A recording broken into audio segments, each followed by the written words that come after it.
na wale ambao haja zao umezikabidhi mikononi mwetu. Amen.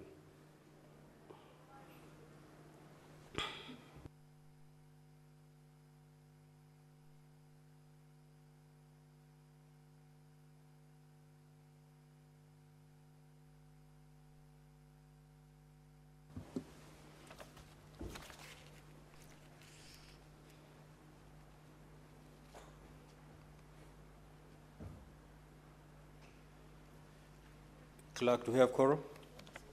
Sergeant at Arms, kindly ring the quorum bell for 10 minutes.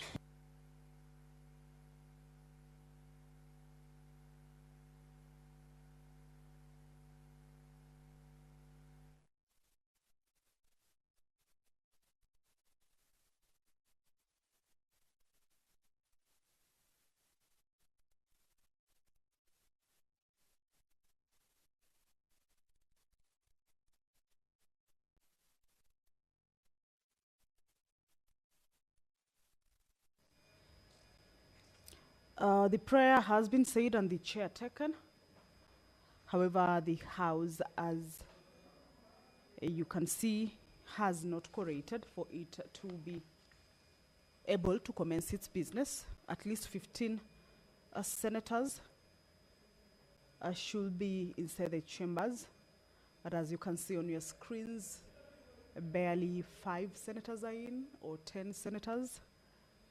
So that is a bell to alert the members maybe within the precincts of Parliament to be able to make their way and join their colleagues who are already inside the chambers and enable the House attain that required quorum of at least 15 senators in order for it to be able to commence its business. And this is as provided for in the House Standing Order. If the quorum is not present, then that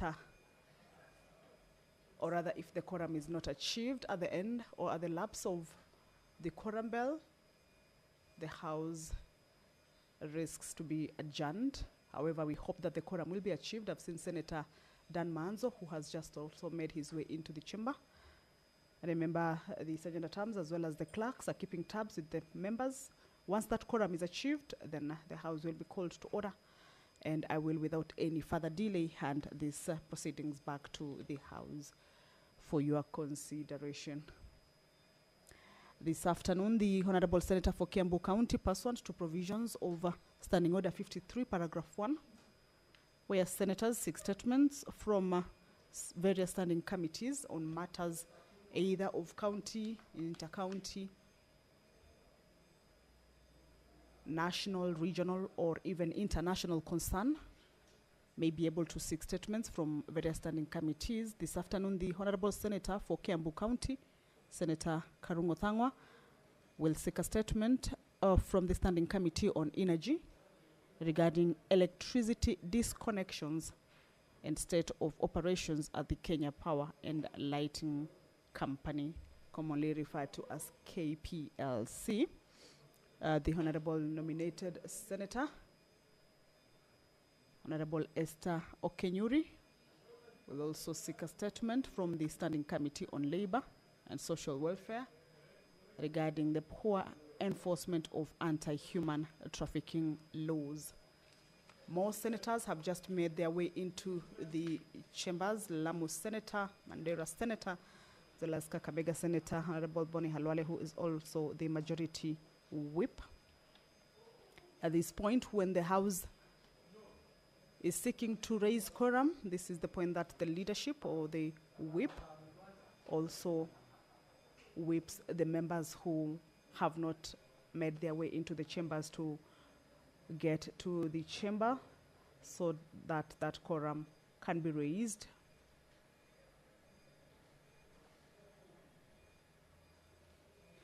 And therefore, we expect that more members will be able to get into the chambers. The Honorable Senator for Migori County, Eddie Okech, also has another statement that he'll be seeking from the Standing Committee on Finance and Budget. This is with regards to the settlement of pending bills by the County Executive of Migori County Government. That is the entrance of the Senate chambers. That is the Deputy Speaker of the Senate, Honorable Kathuri Murungi, has made his way. Senator Honorable Eddie. Senators, I'm told we do have quorum now, so we'll start the day's business. Clerk, you may proceed to call the first order. Order number 1, administration of oath. Order number 2, communication from the chair. Senator for Makueni, kindly take your seat.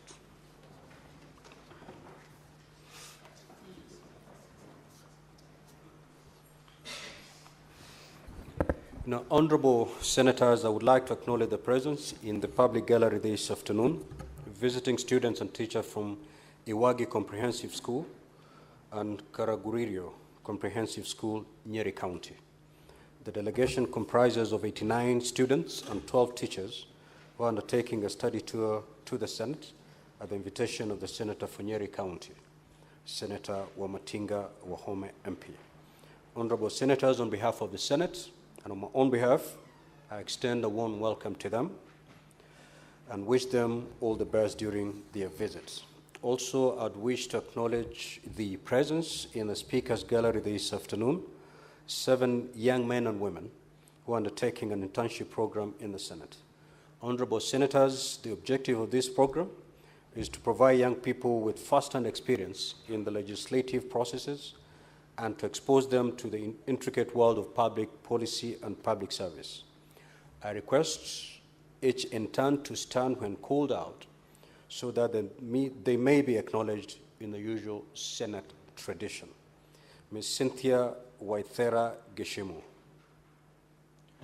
Mr. Hussein Halkano Huka, Ms. Caroline Nikirote, Mr. Brian Kerry Mayodi, Mr. Enoch Kibet Chelal, Ms. Gloria Rose Anyango, Ms. Emily Murabula. On behalf of the Senate and my own behalf, I wish them well during the program and in their future endeavors.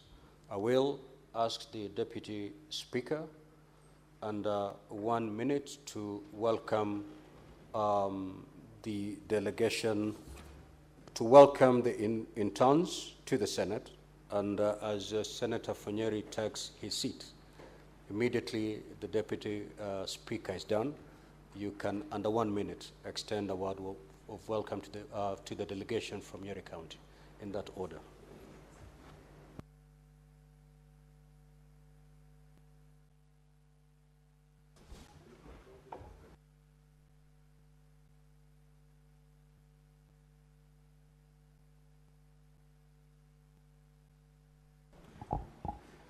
Thank you, Honorable Speaker. I want to take this opportunity, Honorable Speaker, to really welcome our visitors who are in the Speaker's Gallery this afternoon, Mr. Speaker. The 7 young men and women who are taking an internship program in the Senate, I really want to appreciate that they have also seen it wise to come to the Senate to get more experience. And I really request them also to move to all departments of the Senate, so they can be able to understand what happens to the Senate. We have so many departments which you can be able to move and learn. And also, when you are around, keep yourself with a lot of discipline. Hold yourself with a lot of honesty, and whatever you do it nicely. You learn a lot in the future. If you are supervisor, for example, if your supervisor is happy with you, in the report that they will do for you, then in the future you become a good candidate, even to come back and work in the Senate. So I wish you well as you undertake your internship program, and all the best.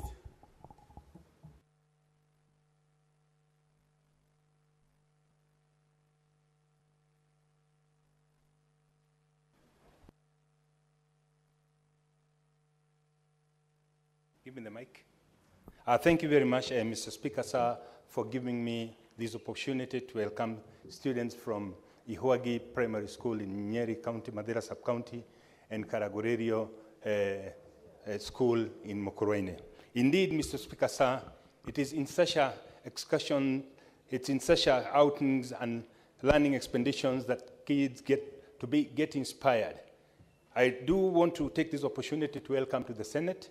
This is the upper house that deliberates and regulates and oversights the functionalities of the county government.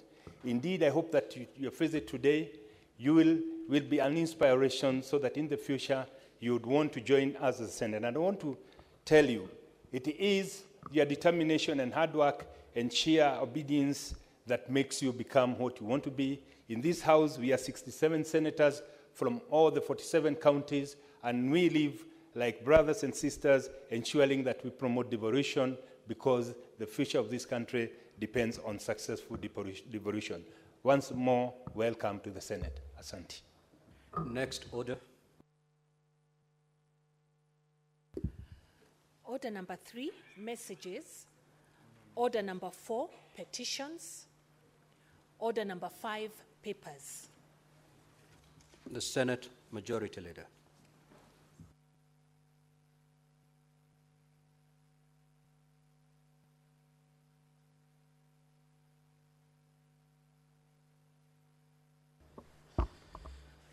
Mr. Speaker, sir, I beg to lay the following papers on the table of the Senate today, the 6th March 2025.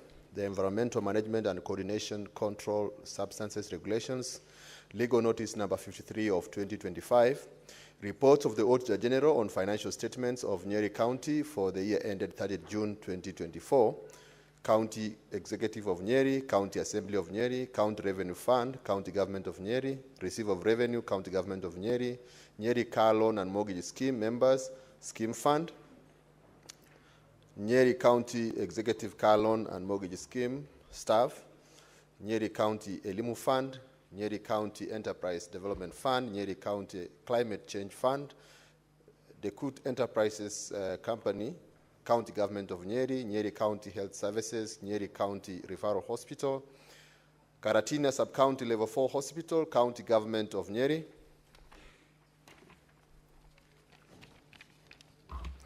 Odoya Sub-County Level 4 Hospital, County Government of Nyeri, Mount Kenya Sub-County Level 4 Hospital, County Government of Nyeri, Mathira Water and Sanitation Water Limited Company, County Government of Nyeri, Nyeri Water and Sanitation Company Limited, County Government of Nyeri, Tetu Abadaya Water and Sanitation Company Limited, County Government of Nyeri, Odhaya Mukurueni Water and Sanitation Private Limited Company, County Government of Nyeri, Narumoru Water Sanitation and Company Limited, County Government of Nyeri. Reports of the Auditor General on the financial statements of Embu County for the year ended 30th June 2024, County Executive of Embu, County Assembly of Embu, County Revenue Fund, County Government of Embu, Receiver of Revenue, Revenue Statements, County Government of Embu, Embu County Executive Car Loan and Mortgage Committee Members, Scheme Fund, County Assembly of Embu Car Loan and Mortgage, Staff, Scheme Fund, Embu County Education Support Fund, Embu County Emergency Fund, Embu County Youth Trust Fund, Embu County Climate Change Fund, Embu Municipality Fund, Embu Water and Sanitation Company Limited, County Government of Embu, Embu Water and Sanitation Company Limited, County Government of Embu, Gagaka Water and Sanitation Company Limited, County Government of Embu, Ngandori Water and Sanitation Company Limited, PLC, County Government of Embu, Kieni Water and Sewerage Company Limited, County Government of Embu. Reports of the Auditor General on the financial statement of Tana River County for the year ended 30th June 2024, County Government of Tana River, County Executive of Tana River, County Assembly of Tana River, County Revenue Fund, County Government of Tana River, Receiver of Revenue, Revenue Statements, County Government of Tana River, County Assembly of Tana River Car Loan and Mortgage Fund, Tana River County Staff Car Loan and Mortgage Scheme Fund, Tana River County Emergency Fund, Tana River County Ward Bursary Fund, Tana River County Inuka Fund, County Government of Tana River Disaster Risk Management Fund, Tana River County Climate Change Fund, Municipality of Hola, County Government of Tana River Tana River Water and Sanitation Company Limited. Reports of the Auditor General on the financial statements of Garissa County for the year ended 30th June 2024, County Government of Garissa, County Executive of Garissa, County Assembly of Garissa, County Revenue Fund, County Government of Garissa, Receive of Revenue, Revenue Statements, County Government of Garissa, Embu County Executive Car Loan and Mortgage Scheme, Committees Members, Scheme Fund, Garissa County Emergency Fund, Garissa Revolving Fund, Garissa County Scholarship Fund, Garissa County Climate Change Fund, Municipality of Dadaab, County Government of Garissa, Municipality of Garissa, County Government of Garissa, Municipality of Masalani, County Government of Garissa, Garissa County Level 4 Teaching and Referral Hospital, County Government of Garissa, Ijara Sub-County Level 4 Hospital, County Government of Garissa, Bura Sub-County Level 4 Hospital, County Government of Garissa, Balambala County Level 4 Hospital, County Government of Garissa, Dadaab Sub-County Level 4 Hospital, County Government of Garissa, Iftin Sub-County Level 4 Hospital, County Government of Garissa, Modogashe Sub-County Hospital, County Government of Garissa, Hulago Sub-County Hospital, County Government of Garissa, Garissa Water and Sewerage Company Limited.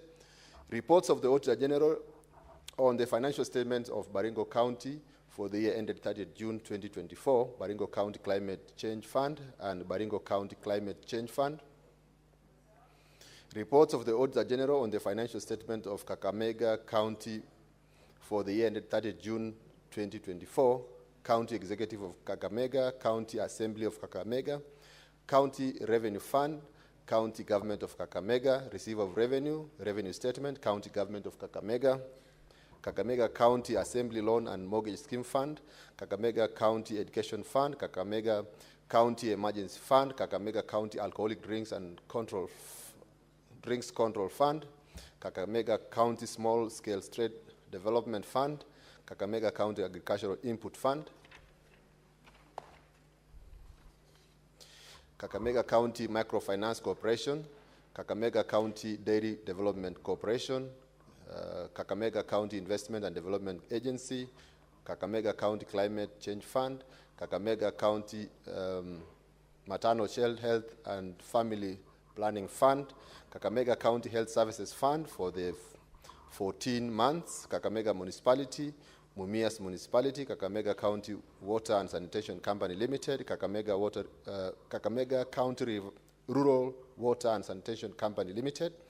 Reports of the Auditor General on the financial statements of West Pokot County for the year ended 30th June 2024, County Executive of West Pokot, County Assembly of West Pokot, County Revenue Fund, County Government of West Pokot, Receive of Revenue, Revenue Statements, County Government of West Pokot County Assembly Car Loan and Mortgage Scheme Fund, Members Fund, West Pokot County Assembly Car Loan and Mortgage Scheme Fund, West Pokot County Assembly Staff Car Loan and Mortgage Scheme Fund, West Pokot County Bursary Education Development and Infrastructure Fund, West Pokot County Cooperative Development Fund, West Pokot County Climate Change Fund, Kapenguria Municipality Board, County Government of West Pokot, Chepareria Municipality, County Government of West Pokot, Kapenguria County Referral Level 4 Hospital, County Government of West Pokot, Chepareria Sub-County Level 4 Hospital, Referral Level 4 Hospital, County Government of West Pokot, Sigor Sub-County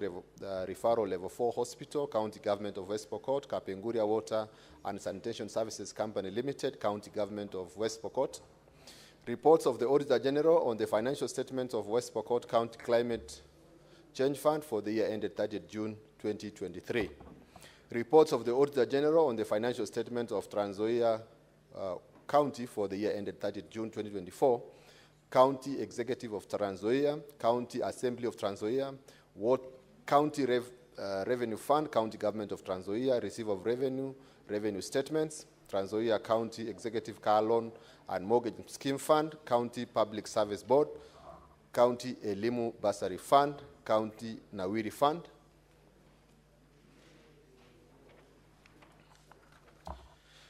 County Youth and Women Development Fund, County Climate Change Fund for the 14 months, Municipality of Kitale County Government of Trans Nzoia, Kitale County Referral Level 4 Hospital, County Government of Trans Nzoia, Trans Nzoia County Assembly, members and staff, car loan and mortgage scheme fund. Reports of the Auditor General on the financial statements of Nyandarua County for the year ended 30th June 2024. County Executive of Nyandarua, County Assembly of Nyandarua, County Revenue Fund, County Government of Nyandarua, Receive of Revenue, County Government of Nyandarua, Nyandarua County Executive, State and Public, Officers Car Loan and Mortgage Scheme Fund, Nyandarua County Emergency Fund, Nyandarua County Bursary Fund, Nyandarua County Assembly Car Loan and Mortgage Scheme Fund staff, Nyandarua County Climate Change Fund, Olkalau Municipality, County Government of Nyandarua, Engineer Sub-County Hospital, County Government of Nyandarua, Olkalau Water and Sanitation Company Limited, County Government of Nyandarua, Nyandarua Water and Sanitation Company Limited, County Government of Nyandarua. Reports of the Auditor General on the financial statements of the County of Uasin Gishu for the year ended 30th June 2024, County Executive of Uasin Gishu, County Assembly of Uasin Gishu, County Revenue Fund, County Government of Uasin Gishu, Receive of Revenue Fund, County Government of Uasin Gishu, Uasin Gishu County Assembly Mortgage and Car Loan Scheme Fund, Uasin Gishu County Staff Mortgage and Car Loan Scheme Fund, Uasin Gishu County Education Revolving Fund, Uasin Gishu County Inua Biashara Fund, Uasin Gishu County Government Emergency Fund, Uasin Gishu County Alcoholic Drinks Control Fund, Uasin Gishu County Cooperative Enterprise Development Fund, Uasin Gishu County Bursary and Skills Development Fund, Uasin Gishu County Climate Change Fund, Municipality of Eldoret, County Government of Uasin Gishu, Eldoret Water and Sanitation Company Limited, County Government of Uasin Gishu. Reports of the Auditor General on the financial statements of the County of Kitui for the year ended 30th June 2024. County Executive of Kitui, County Assembly of Kitui, County Revenue Fund, County Government of Kitui, Receive of Revenue, County Government of Kitui, Kitui Assembly Car and Mortgage Scheme Fund, members, Kitui County Assembly Service Board, Employees Car and Mortgage Fund Schemes, Kitui County Empowerment Fund, Kitui County Textile Center, Kitui County Referral Level 4 Hospital, County Government of Kitui, Kueso Level 4 Hospital, County Government of Kisui, Githuka Level 4 Hospital, County Government of Kitui, Katulani Level 4 Hospital, County Government of Kitui, Migwani Level 4 Hospital, County Government of Kitui, Siekuru Level 4 Hospital, County Government of Kitui, Nu Level 4 Hospital, County Government of Kitui, Mutumo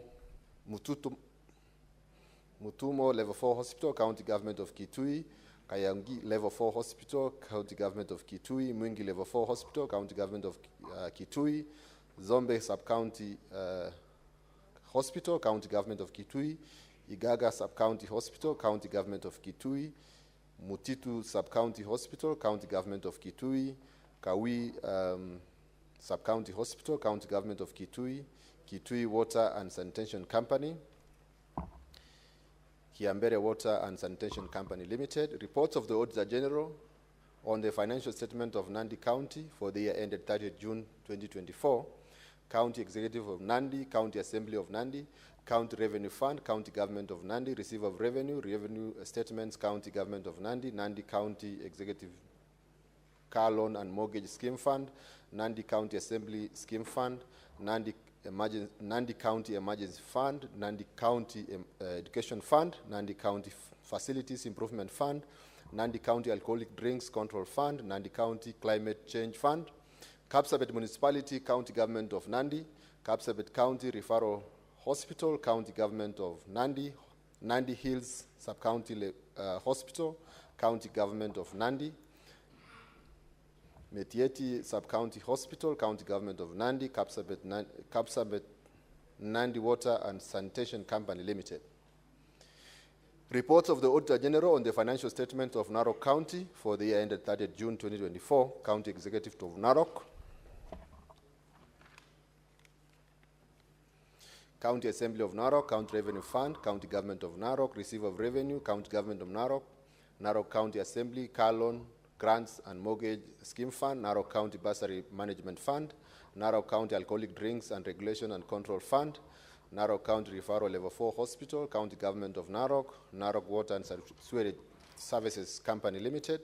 Reports of the Auditor General on the financial statements of the Kisii County for the year ended 30th June 2024.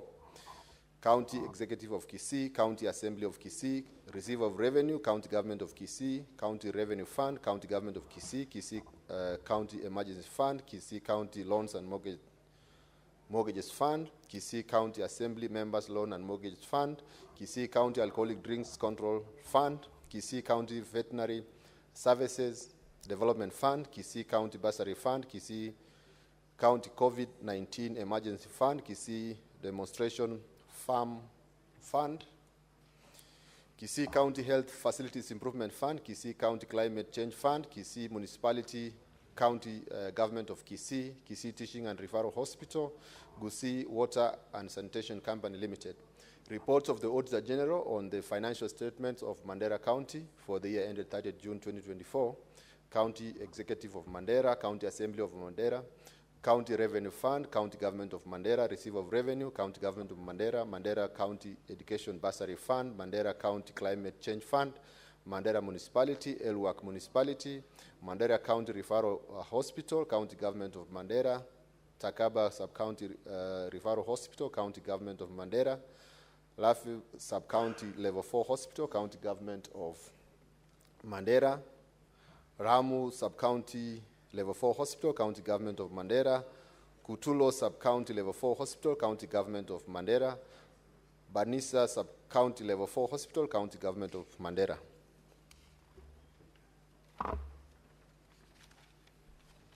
Elwak Sub-County Level 4 Hospital, County Government of Mandera, Mandera Water and Sewerage Company Limited, County Government of Mandera, Elwak Water and Sanitation Company Limited, County Government of Mandera. Reports of the Auditor General on the financial statements of Turkana County for the year ended 30th June 2024, County Executive of Turkana, County Assembly of Turkana, County Revenue Fund, County Government of Turkana, Receiver of Revenue, County Government of Turkana, Turkana County Assembly, Car Loan and Mortgage Scheme Members, Scheme Fund, Turkana County Executive, State and Public Officers Car Loan and Mortgage Fund, Turkana County Assembly, Car Loan and Mortgage Scheme Fund staff, Turkana County Youth Enterprise Fund, Turkana Youth Emergency Fund, Turkana County Biashara Fund, Turkana County Cooperative Enterprise Development Fund, Turkana County Youth and Women Empowerment Fund, Turkana County Education and Skills Fund, Turkana County COVID-19 Emergency Response Fund, Turkana County Climate Change Fund, Municipality of Lodwar, Kakuma Kalobei Municipality, Lodwar County Referral Hospital, County Government of Turkana, Lopiding Level 4 Hospital, County Government of Turkana, Lokitang Sub-County Level 4 Hospital, County Government of Turkana, Lodwar Water and Sanitation Company Limited, Turkana Water Services Fund.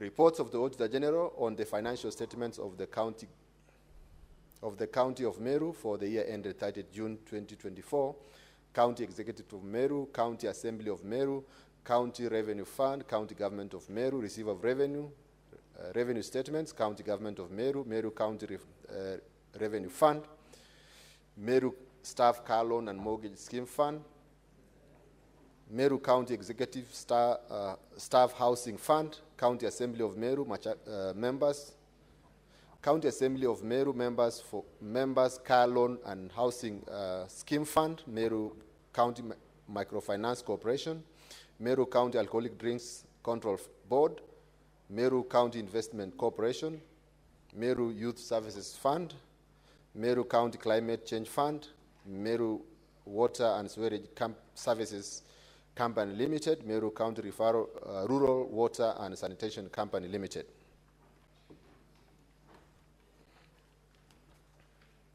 Reports of the Auditor General on the financial statements of Mombasa County for the year ended 30th June 2024, County Executive, County Assembly of Mombasa, County Revenue Fund, County Government of Mombasa, Receiver of Revenue, County Government of Mombasa, Mombasa County Assembly, Car Loan and Mortgage Fund, Mombasa County Elimu Scheme, Mombasa County Alcoholic Drinks Control Fund, Mombasa Investment Corporation, Mombasa County Consolidated Revolving Fund, Mombasa Water Supply and Sanitation Company Limited, reports of the Auditor General on the financial statements of the County of Samburu for the year ended 30th June 2024, County Government, County Executive of Samburu, County Assembly of Samburu, County Revenue Fund, County Government of Samburu, Receiver of Revenue, Revenue Statement, County Government of Samburu, Samburu County Executive Staff Mortgage Members Scheme Fund, Samburu County Assembly Car Loan and Mortgage Fund, Samburu County Communities Conservancies Fund, Samburu County Bursary Fund, Samburu County Youth and Women Enterprise Fund, Samburu County Persons Living with Disability Fund, Samburu County Persons Living with Disability Fund, Samburu County Financing Locally Led Climate Action Fund, Samburu County Teaching and Referral Hospital, County Government of Samburu, Samburu Water and Sanitation Company Limited, report of the Auditor General on the financial statements of Samburu County Financing Locally Led Climate Action Program for year ended 30th June 2023. Reports of the Auditor General on the financial statements of the Nyamira County for the year ended 30th June 2024, Nyamira County Referral Hospital, County Government of Nyamira, Masaba District Level 4 Hospital, County Government of Nyamira, Manga Sub-County Level 4 Hospital, County Government of Nyamira. I beg to lay. Before I allow the clerk to call the next order, Honorable Senators, allow me to make this communication. Senator for Makueni and Kitui County. I'd like to acknowledge the presence in the public gallery this afternoon of visiting students and teachers from Bukuria. I hope Senator Eddie have pronounced that right. Bukuria School and Junior Academy, Migori County. The delegation comprises of 50 students and 6 teachers who are undertaking a study tour to the Senate.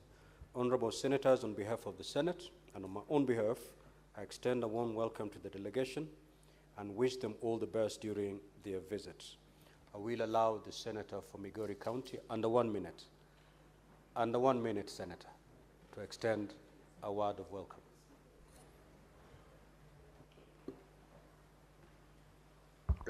Mr. Speaker, I thank you.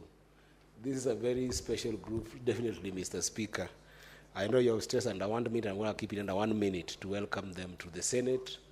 But Mr. Speaker, this is a group that you should meet because they are from Keancha, actually, in Kuria West constituency. And some of the most marginalized communities that we have in this country. And I'm very proud to see them here today because I started my journey also in the same area in a place called Kiburanga Primary in Kuria as an adopted young man by the Kuria community.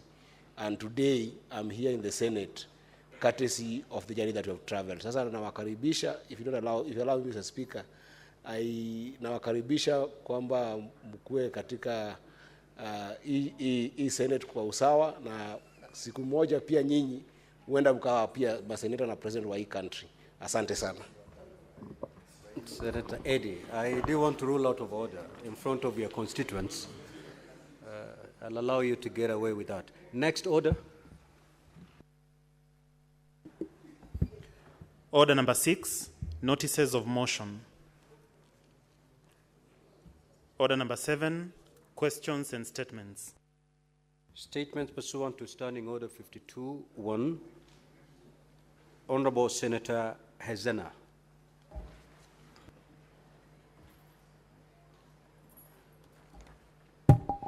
Thank you, Mr. Speaker. I rise pursuant to the Standing Order 52-1 to make a statement on a matter of general topical concern, namely the state of insecurity in Samburu County. Mr. Speaker, sir, on Thursday, 27th of February 2025, along the Maral-Baragoi Road, a public service vehicle was ambushed by armed criminals, resulting in the tragic loss of 2 lives and serious injuries to several others. I strongly condemn this cowardly act and extend my deepest condolences to the families of the victims. I also wish a swift recovery to those who sustained injuries in the attack. Mr. Speaker, sir, this attack is yet another painful reminder of the persistent insecurity that continues to plague the Samburu County, particularly in Baragoi and its surrounding areas. For years, the people of Samburu have lived in fear, subjected to banditry, highway attacks, and cattle rustling that has threatened their peace, security, and economic well-being. It is unacceptable that in 2025, Kenyans are still losing their lives to armed criminals while simply going about their daily activities. Mr. Speaker, sir, even more concerning is that this particular road has remained a dangerous hotspot despite repeated calls for enhanced security measures in the region. The failure to address this long-standing issue effectively has emboldened criminals, leaving innocent citizens vulnerable. This state of affairs should not be allowed to continue. Mr. Speaker, sir, the people of Samburu deserve peace and the right to move freely without the constant fear of ambushes and killings. We must not normalize such attacks. The time to act is now. Our people cannot continue to suffer in silence while criminals operate with impunity. I reaffirm my commitment to advocating for the security and well-being of the people of Samburu and will continue to engage relevant authorities to ensure lasting solutions are implemented.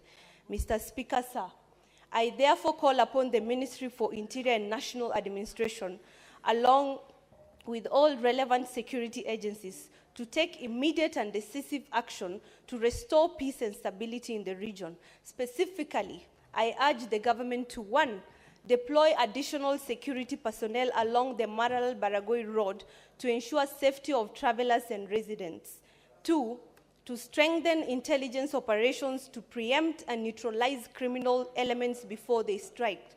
Thirdly, to hold accountable those responsible for these heinous acts and ensure justice for the victims. And last but not least, to fast-track long-term interventions to permanently eradicate banditry and highway insecurity in Samburu County. Thank you, Mr. Speaker.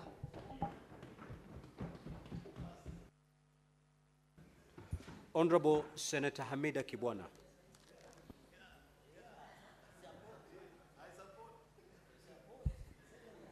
Thank you, Mr. Speaker. Mr. Speaker, my first statement is on the commemoration of International Women's Day 2025. Mr. Speaker, sir, I rise pursuant to Standing Order 52.1 to make a statement in commemoration of International Women's Day 2025. This day, Mr. Speaker, kindly protect me from Majority Leader. Order. Majority Leader, welcome to Bunge. Mr. Speaker, sir, I rise pursuant to Standing Order 52.1 to make a statement in commemoration of International Women's Day 2025. This day is not only a global celebration of the achievements of women, but also a solemn reminder of the work that still lies ahead in our quest for gender equality. Mr. Speaker, sir, this year's theme, Accelerate Action for Gender Equality, resonates deeply as we prepare for the 69th session of the Commission of the Status of the Women, CSW 69, where Kenyans' progress in implementing the Beijing Declaration and Platform for Action will come under review. Mr. Speaker, Kenya has made commendable strides in advancing the women's agenda. The 2010 Constitution firmly enshrines gender equality, and we have witnessed increased representation of women in leadership, with 47 elected women representatives, 29 in single constituencies, and 12 nominated members in the National Assembly. In the Senate, we have 3 elected women senators and 18 nominated ones, and a historic 7 women elected as county governors. Mr. Speaker, sir, women now head 7 key ministries, including health, defense, lands, public works, housing, and urban development. Prominent women hold constitutional offices such as Attorney General, Auditor General, Controller of Budget, and Chief Justice. Additionally, women lead independent commissions like the National Gender and Equality Commission, NGEC, and the Commission of Administrative Justice, Office of the Ombudsman. We also celebrate the appointment of Chief Justice Martha Koome, the first woman to hold this esteemed position in our nation's history. Beyond leadership, Kenya has rolled out critical women empowerment programs such as the Women Enterprise Fund, Uwezo Fund, and the National Government Affirmative Action, GAF, which have collectively improved women's access to capital and fostered economic independence. Legislative, we have enacted the Sexual Offences Act, the Prohibition of Female Genital Mutilation Act, and Protection Against Domestic Violence Act, all pivotal in protecting women's rights and addressing gender-based violence, GBV. Furthermore, gender desks in police stations and the establishment of gender-based violence recovery centers in hospitals are tangible steps in supporting survivors. Mr. Speaker, I am proud to highlight the impact work of the Kenya Women Senators Association, KEWASA, has been in the front of mentoring women members of county assemblies, MCAs, having so far mentored women leaders from 7 counties. The initiative has empowered these women to effectively engage in legislative processes and leadership roles, strengthening the pipeline of future female leaders. Furthermore, KEWASA has played a pivotal role in supporting women petty offenders who are unable to afford bail by facilitating the payment of their bill amounts. The compassionate initiative not only restores the dignity of these women, but also ensures that minor economic hardships do not unjustify rob them of their freedom.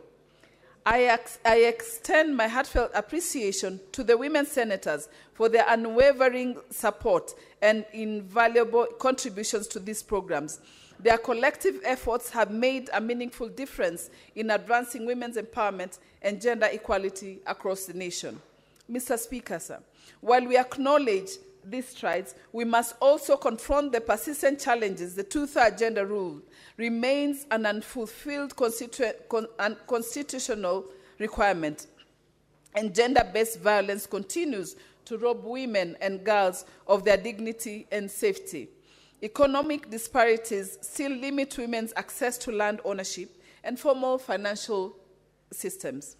As we mark this important day, I call upon in the House and all stakeholders to, number 1, expedite the full implementation of the two-thirds gender rule through legislative and policy action. Number 2, strengthen women's economic empowerment by expanding access to affordable credit and financial literacy programs. Number 3, invest in mentoring and leadership training for young women supported by KEWASA and other platforms. Number 4, enhance the fight against GBV in increasing funding of shelters, expanding gender desks, ensuring swift justice for survivors. And number 5, ensure women's voices are integral to climate action and digital innovation, closing the gender gap in STEM fields. Mr. Speaker, empowering women means strengthening our nation. Let today serve not only as a celebration, but as a renewed call to action. Let us move counting women in leadership to making women in leadership count. Happy International Women's Day. Thank you, Mr. Speaker. And Mr. Speaker, kindly allow me to read the second one. But just before that, since it's Women's Day, I want to send my deep condolences to one of our sisters, Senator Betty Montet, who has lost her spouse, I think this afternoon. Some of our colleagues have rushed there, and we all want to go there for support. We wish her... Go ahead and in the other statement, under 52.1. Yeah, I'll go to the second one. The recent win by Bien Baraza as the Best East African Artist in the Trust Music Awards 2025. Mr. Speaker, sir, I rise pursuant to Standing Order 52.1 to make a statement of general topical concern, namely congratulating Bien Aim Baraza, an award-winning Kenyan music artist, for his outstanding achievement in winning the prestigious East African Best Musician, titled as the Stress Music Awards. This remarkable feat is not only a personal triumph, but also a proud moment of Kenya, as it showcases the immense talent thriving within our creative and performing arts sector. Mr. Speaker, sir, Bien's success is a testament to the power of dedication, creativity, and resilience. It underscores the vital role that music and the arts play in shaping our cultural identity, inspiring the youth, and contributing to our nation's economy. His recognition on such a prominent regional platform, alongside the caliber of his competitors, Diamond Platinum, Tanzania, Joshua Baraka, Uganda, Harmonize, Tanzania, Rofan, Tanzania, Mario, Tanzania, Zuchu, Tanzania, and Nandi, Tanzania, highlights the potential of Kenya artists to compete and shine to the global stage. Mr. Speaker, sir, the achievement further brings to the light the critical role played by platforms such as the Trace Music Awards in nurturing and promoting local talent. Trace, established in 2003, is a global music and entertainment platform dedicated to promoting urban and contemporary African music. It originated from a cable TV network in France and has since grown into a powerful media brand, operating music channels, radio stations, and digital platforms across Africa and beyond. Trace has provided an individual stage for young artists, offering them the opportunity to showcase their creativity, expand their reach, and gain international recognition. It is through such opportunities that our youth are empowered to transform their artistic passions into meaningful careers. Mr. Speaker, sir, in light of this, I wish to urge the government to, number one, promote and incentivize the creative and performing artist sector by increasing funding, establishing mentorship programs, and providing grants for young artists. Number two, strengthen partnership with platforms like Trace and other stakeholders to create more avenues for Kenya talents to be showcased regionally and globally. Number three, incorporate arts education into schools' curricula to cultivate creativity and innovation among the youth from an early age. Number four, support the establishment of art hubs and music academies across the country to provide safe and a nurturing space for young creatives to learn and grow. Mr. Speaker, sir, as we celebrate Bien's victory, let this moment serve as a reminder of the boundless potential within our youth and the need to invest in their talents by fostering the environment where art and creativity nourishes and flourish. We not only empower individual artists, but also strengthen Kenya's cultural and economic landscape. Congratulations once again to Bien Baraza. Your win is Kenya's win. I thank you, Mr. Speaker. Thank you. And since you have mentioned our condolences to Betty Montens, to her as the senator, nominated senator, and to her family. So the Senate stands with her during this time of grief and sorrow. Now we go to statements and standing under 53.1. Senator James Murango. You, okay.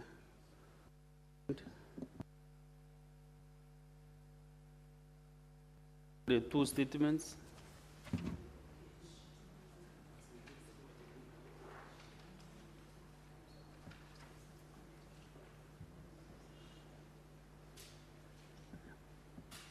And that solidarity is so nice. Is your predecessor in the agriculture, former chair agriculture. Thank you, Honorable Speaker. Request for statement on behalf of Senator James Murango, MP, Senator for Kirinyaga County, on the suspension of health care services under Social Health Authority SHA insurance cover by private hospitals. Mr. Speaker, sir, I rise pursuant to Standing Order 53.1 to seek a statement from the Standing Committee on Health regarding the suspension of healthcare services under Social Health Authority insurance cover by private hospitals affiliated with the Rural and Urban Private Hospitals Association of Kenya, RUFA.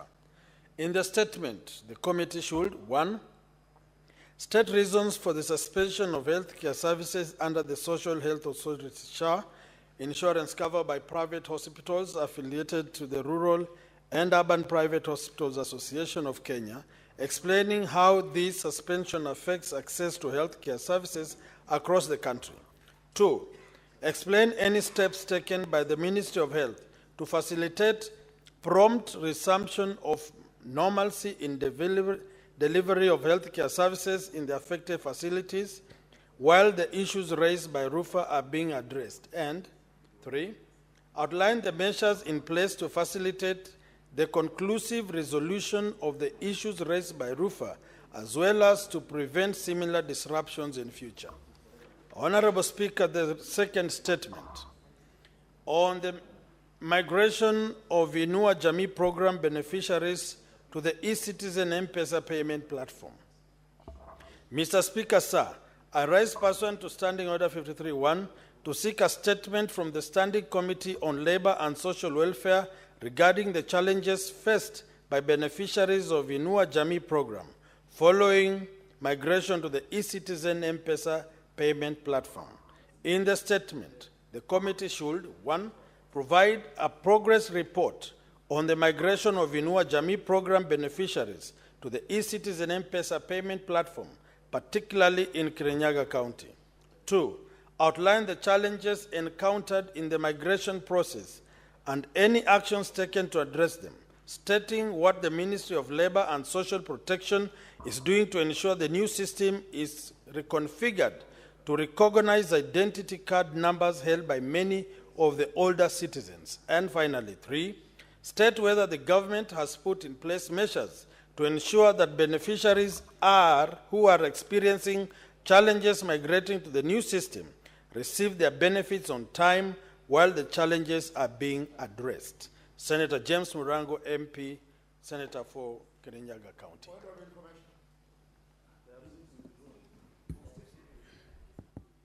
Who do you want to inform, Senator Boni Karwale, Majority Whip? The Senator for Bungoma. Why are you informing him now? And he was just reading a statement. Maybe you can get time to interrogate that statement at the committee level. Mr. Speaker, it will help the House.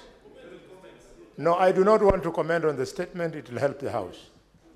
And the information, Mr. Speaker, very briefly, is that the statement sought on the issue of SHA, Mr. Speaker, has been overtaken by time because the chairman of the Kenya Rural and Urban Now that Hospitals. is what you could have maybe made your comment during the comment time, not now.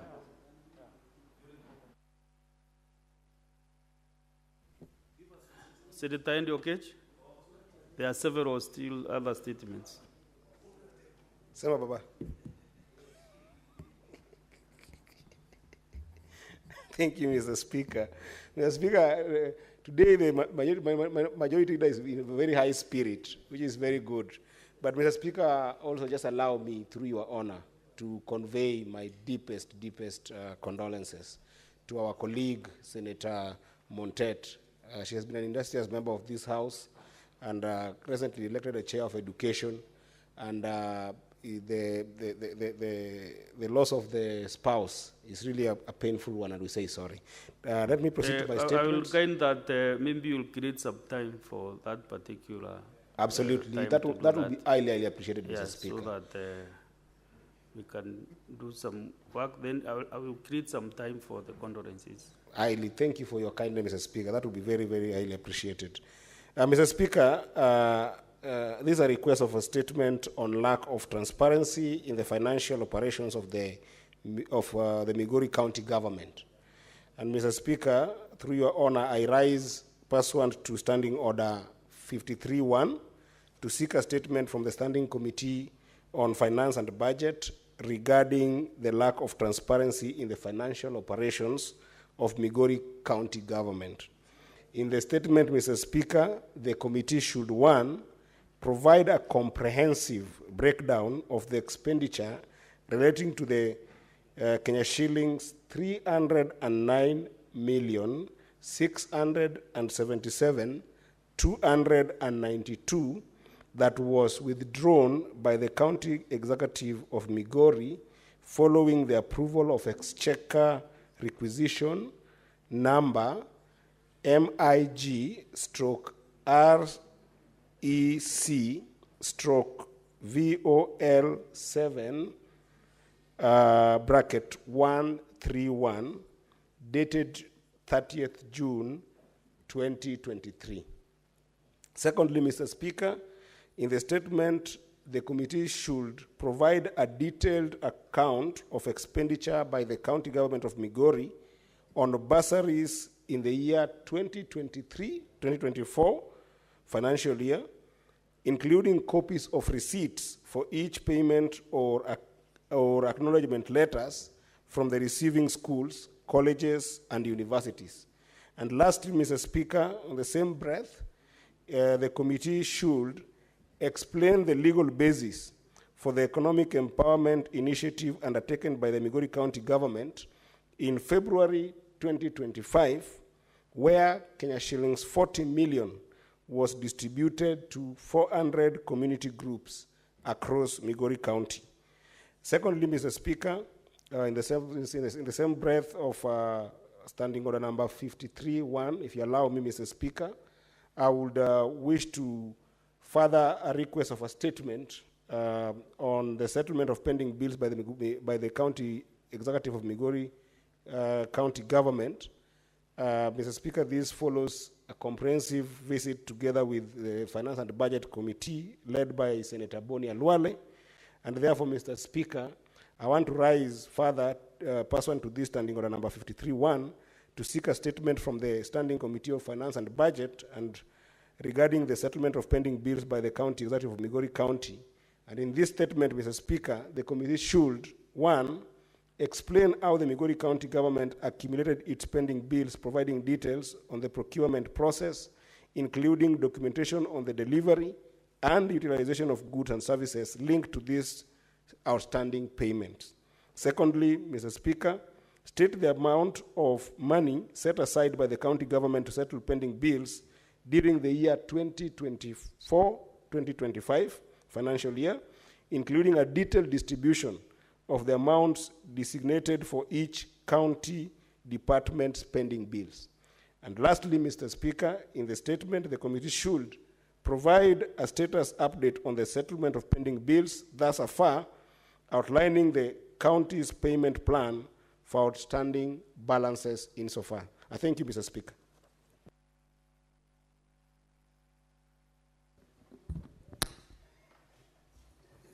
Senator Eddy.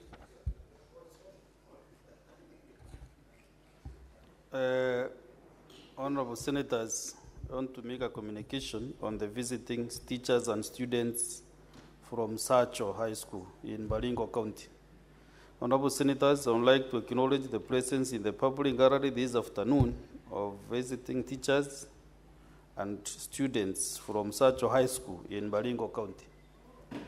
The delegation comprises 3 teachers and 85 students who are in the Senate for a one-day academic exposition. Honorable Senators, in our ancient tradition of receiving and welcoming visitors to Parliament, I extend a warm reception, welcome to them, and on behalf of the Senate and on my own behalf, wish them a fruitful visit.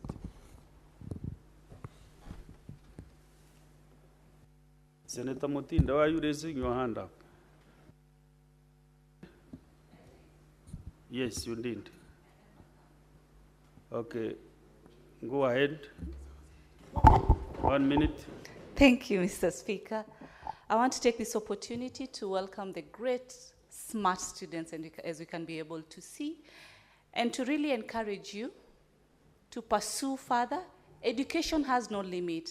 It's the only thing, the only weapon that you can always pride it, and nobody can take education away from you. As Senate, we want to wish you the very best, go to the highest levels. And just know, as we are here, you can also have an opportunity to be here. God bless you. Okay, thank you. Next statement by Senator Karungo Dango.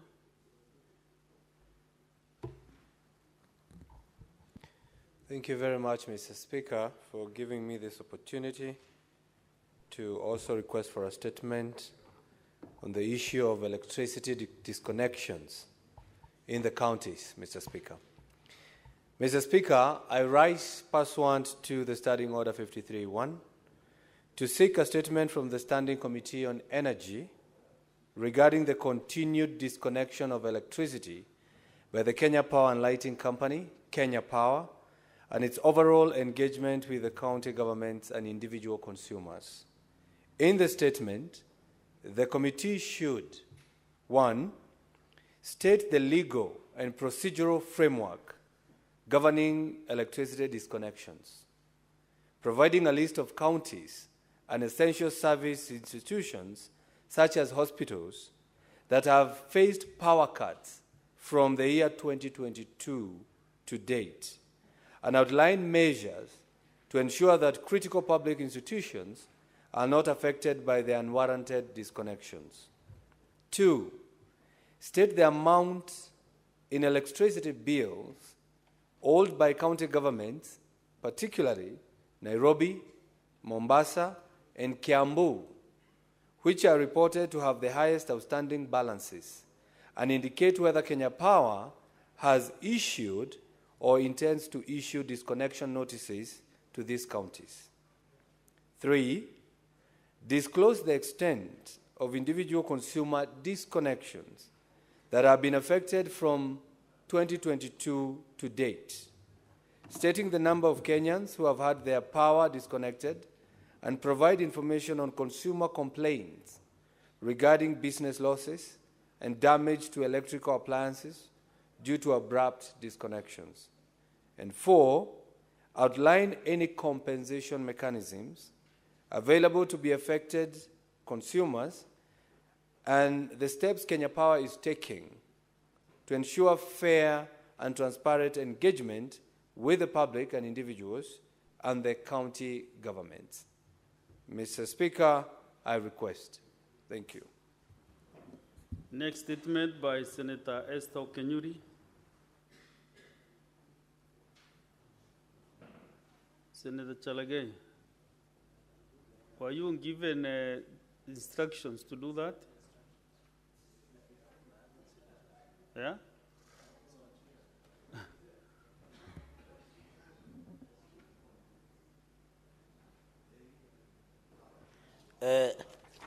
Mr. Speaker, on behalf of Senator Esther Okenyuri, request for statement on poor enforcement of anti-human trafficking laws. Mr. Speaker, sir, I rise pursuant to Standing Order 53.1 to seek a statement from the Standing Committee on Labor and Social Welfare regarding the poor enforcement of human trafficking laws amid growing concern over the increased cases of human trafficking involving vulnerable children and women in Kenya.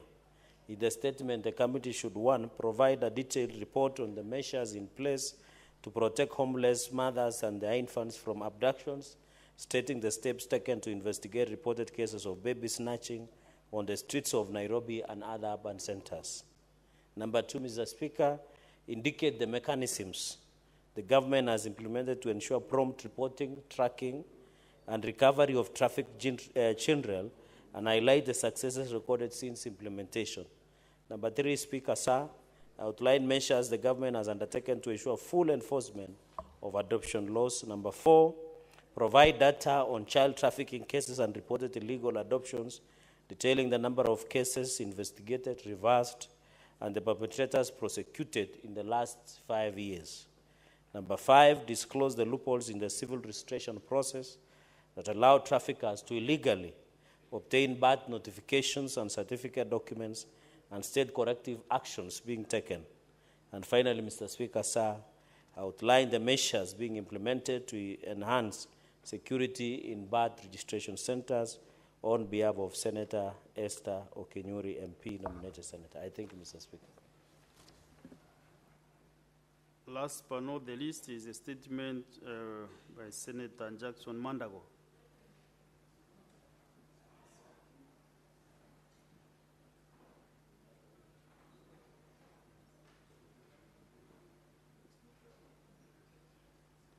This statement is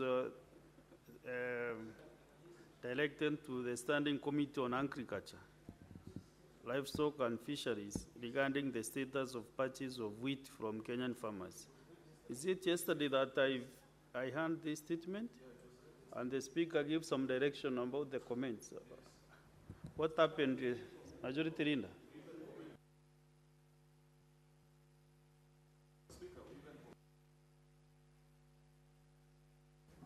I think maybe it should be just a small typo, but we commented about it, Speaker. Okay. Then we go to, I want to give a few senators. No. Oh, yeah, you have the last one, Senator. Okay. Thank Senator you. Aminda. Thank you, Mr. Speaker. This one, my statement is on the recent wave of wildfires ravaging forests in the country.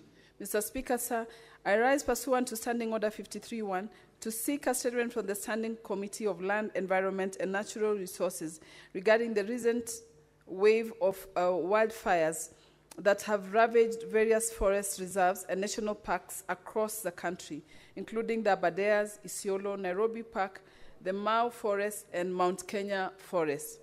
In the statement, the committee should 1. Explain the causes of the recent wildfires and indicate whether preliminary investigations suggest arson or other human activities as contributing factors. 2. Outline specific measures and strategies that the Ministry, the Kenya Forest Service, KFS, and the Kenya Wildlife Service, KWS, have implemented to mitigate the spread of these wildfires and protect our forest reserves. 3. Assess the level of preparedness of the ministry and relevant agencies in terms of available resources, such as firefighting equipment, personnel, and technology to effectively respond to such environmental disasters. Number 4, state whether any individuals or groups suspected of involvement in arson or other criminal activities related to the wildfires have been identified and prosecuted. And finally, elaborate on any long-term strategies, policies, and legislative frameworks that the ministry is putting in place to prevent and manage wildfires, rehabilitate the affected areas, and protect our fragile ecosystems. I thank you, Mr. Speaker. Thank you. And Standing Order 57.1, Majority Leader. Thank you, Mr. Speaker.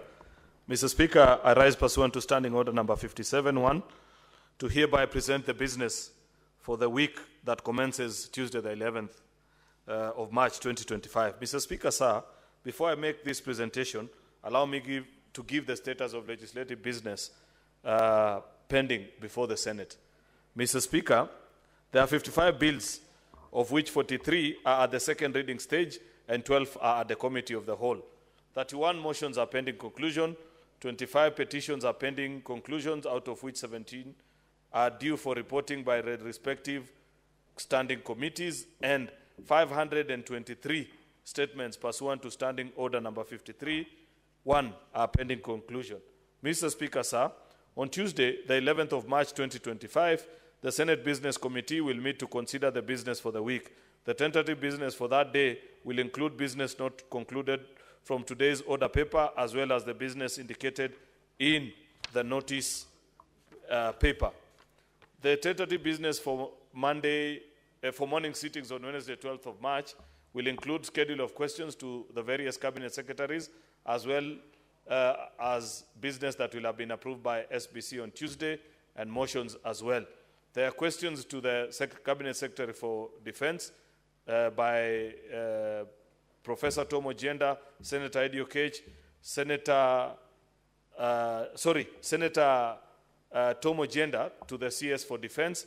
Then there are two questions to the CS for Water, Sanitation and Irrigation by Senator Eddie Okech and Senator Dan Mahanzo. I hope Senator Sifuna will be in the House, Mr. Speaker, to meet your constituent, who he said he has never met that day. Then there is a question, Mr. Speaker, to the CS for Agriculture by Senator Murango, both questions actually, Mr. Speaker. Then the tentative business for the afternoon sitting on Wednesday, the 12th of March 2025, will include business not concluded from the order paper for Tuesday, the 11th of March 2025. and the following. The bills that are second reading stage, which is a PFM amendment bill, sports amendment bill, and the county wards equitable development bill. Then there are committee of the whole bills, which include ECD amendment bill, energy amendment bill, county public finance laws, county public finance laws amendment bill, county government election laws amendment bill, the county assembly services bill, the street vendors bill, local content bill, land amendment bill, cooperative societies bill. The projected business for Thursday 13th will include business not concluded in the order paper for Wednesday the 12th of March 2025 and any other business schedule.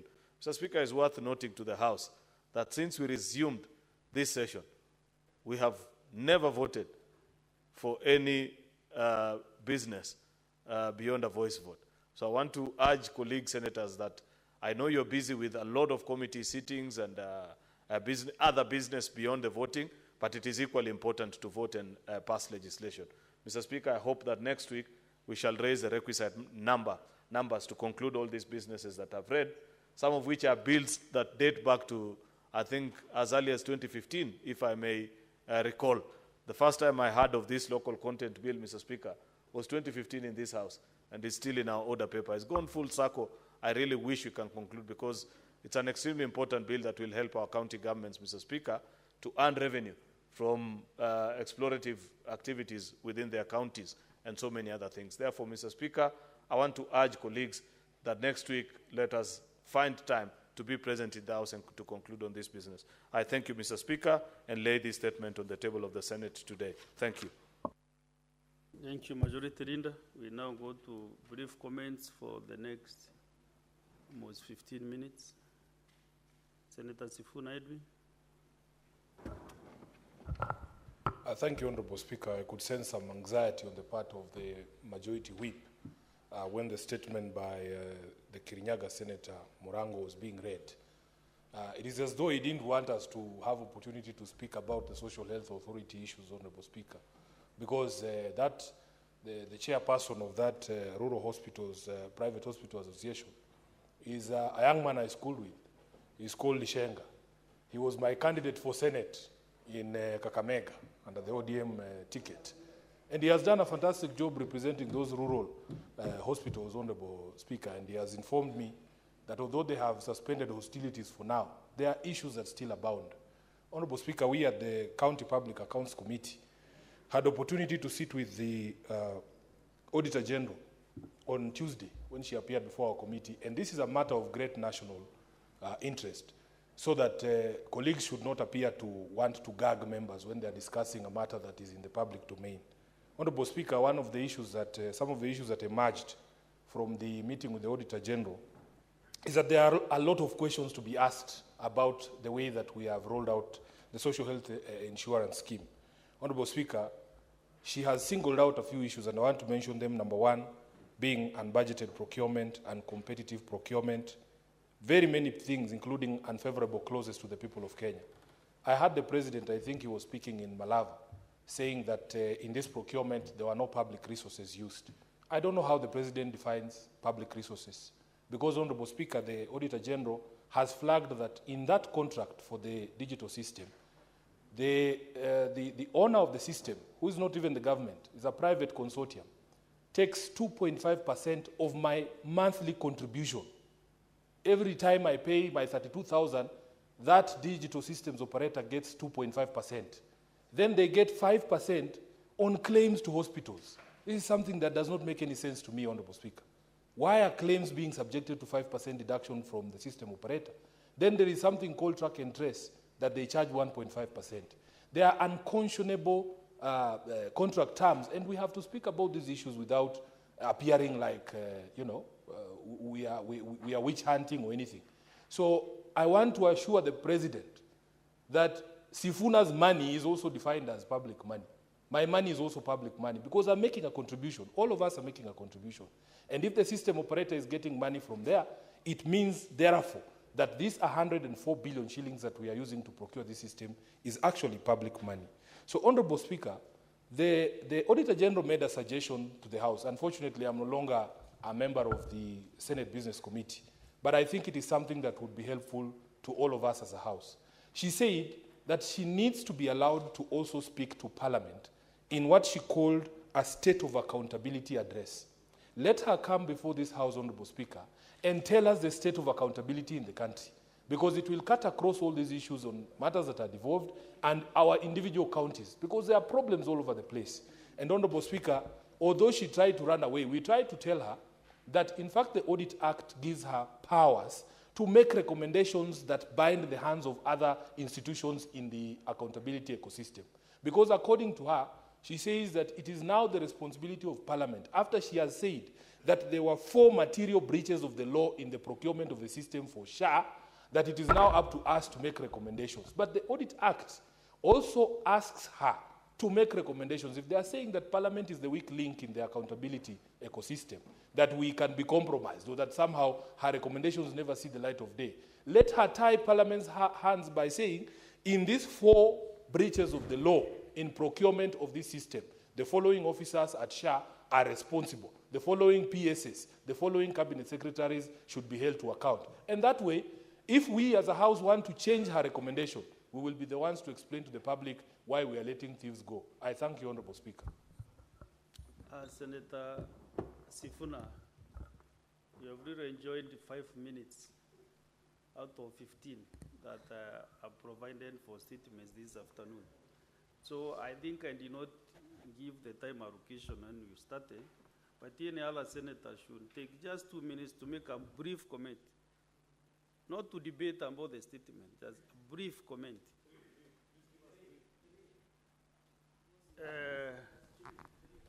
Senator Majority Leader. Mr. Speaker, it will be unfair to us, but we'll try anyway to do justice to a very important national conversation that's ongoing. 3 minutes each? I will try within 3 minutes. Mr. Speaker, I want to agree with what Senator Boni Alwale was informing the House, that now this so-called Rural Hospitals Association has eventually come to terms with the reality of the day. You know, when the minister was here last week, Mr. Speaker, what came out unequivocally out of the conversation she had with the House is that what the hospitals were complaining about was not SHA. What they were complaining about were the historical debts that they have with NHIF. And finally, when they have been assured that there is a process after which the verification process is done, they will be paid their money, you have seen they have resumed services. But what I like more about this program, Mr. Speaker, is that when I visited my own county referral hospital 2 weeks ago, the medical superintendent informed me that every month they used to write off bills between 7 to 10 million shillings from ordinary citizens of the county who, after being treated, will tell the doctors, see what to do with me. But now, because of this program, that debt has reduced to about 1 million shillings. What this confirms, Mr. Speaker, is that as we continue to deepen this program into the minds and hearts of ordinary Kenyans, Mr. Speaker, our public hospitals will have the resources to run, because public default by ordinary citizens who could not afford medical insurance will now become a thing of the past. On this issue, Mr. Speaker, of the matter that has been raised by the Auditor General, I would wish, Mr. Speaker, that either our health committee or even the entire sitting of the House unravel some of these questions. Because, Mr. Speaker, you know, this is a country that is governed by the rule of law.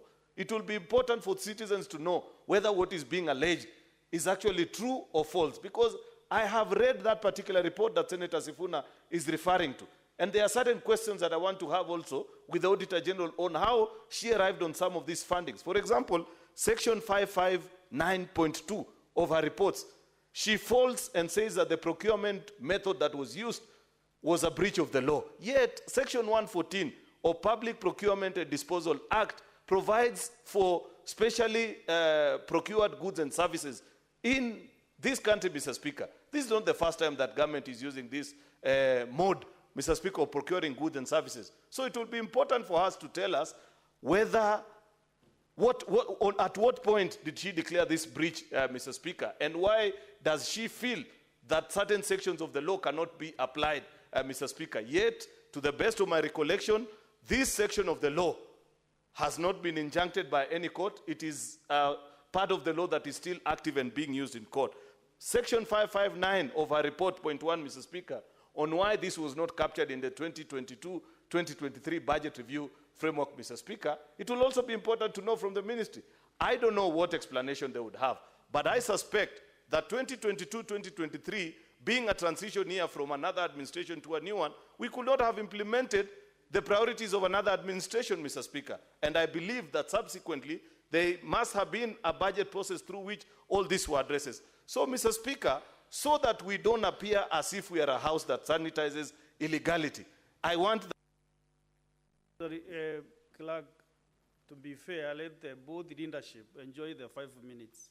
To be Mr. Speaker, fair in fact, I don't need, I just need an extra minute. I was concluding that to be fair to the country, it is important that that report is tabled in this House and subjected to thorough scrutiny by the committees of this House, Mr. Speaker, so that the country does not rely on newspaper cuttings by some people who may be having other agendas against share, Mr. Speaker. We know for a fact, Mr. Speaker, that there are people who used to benefit from the illegalities that were being committed under the NHIF.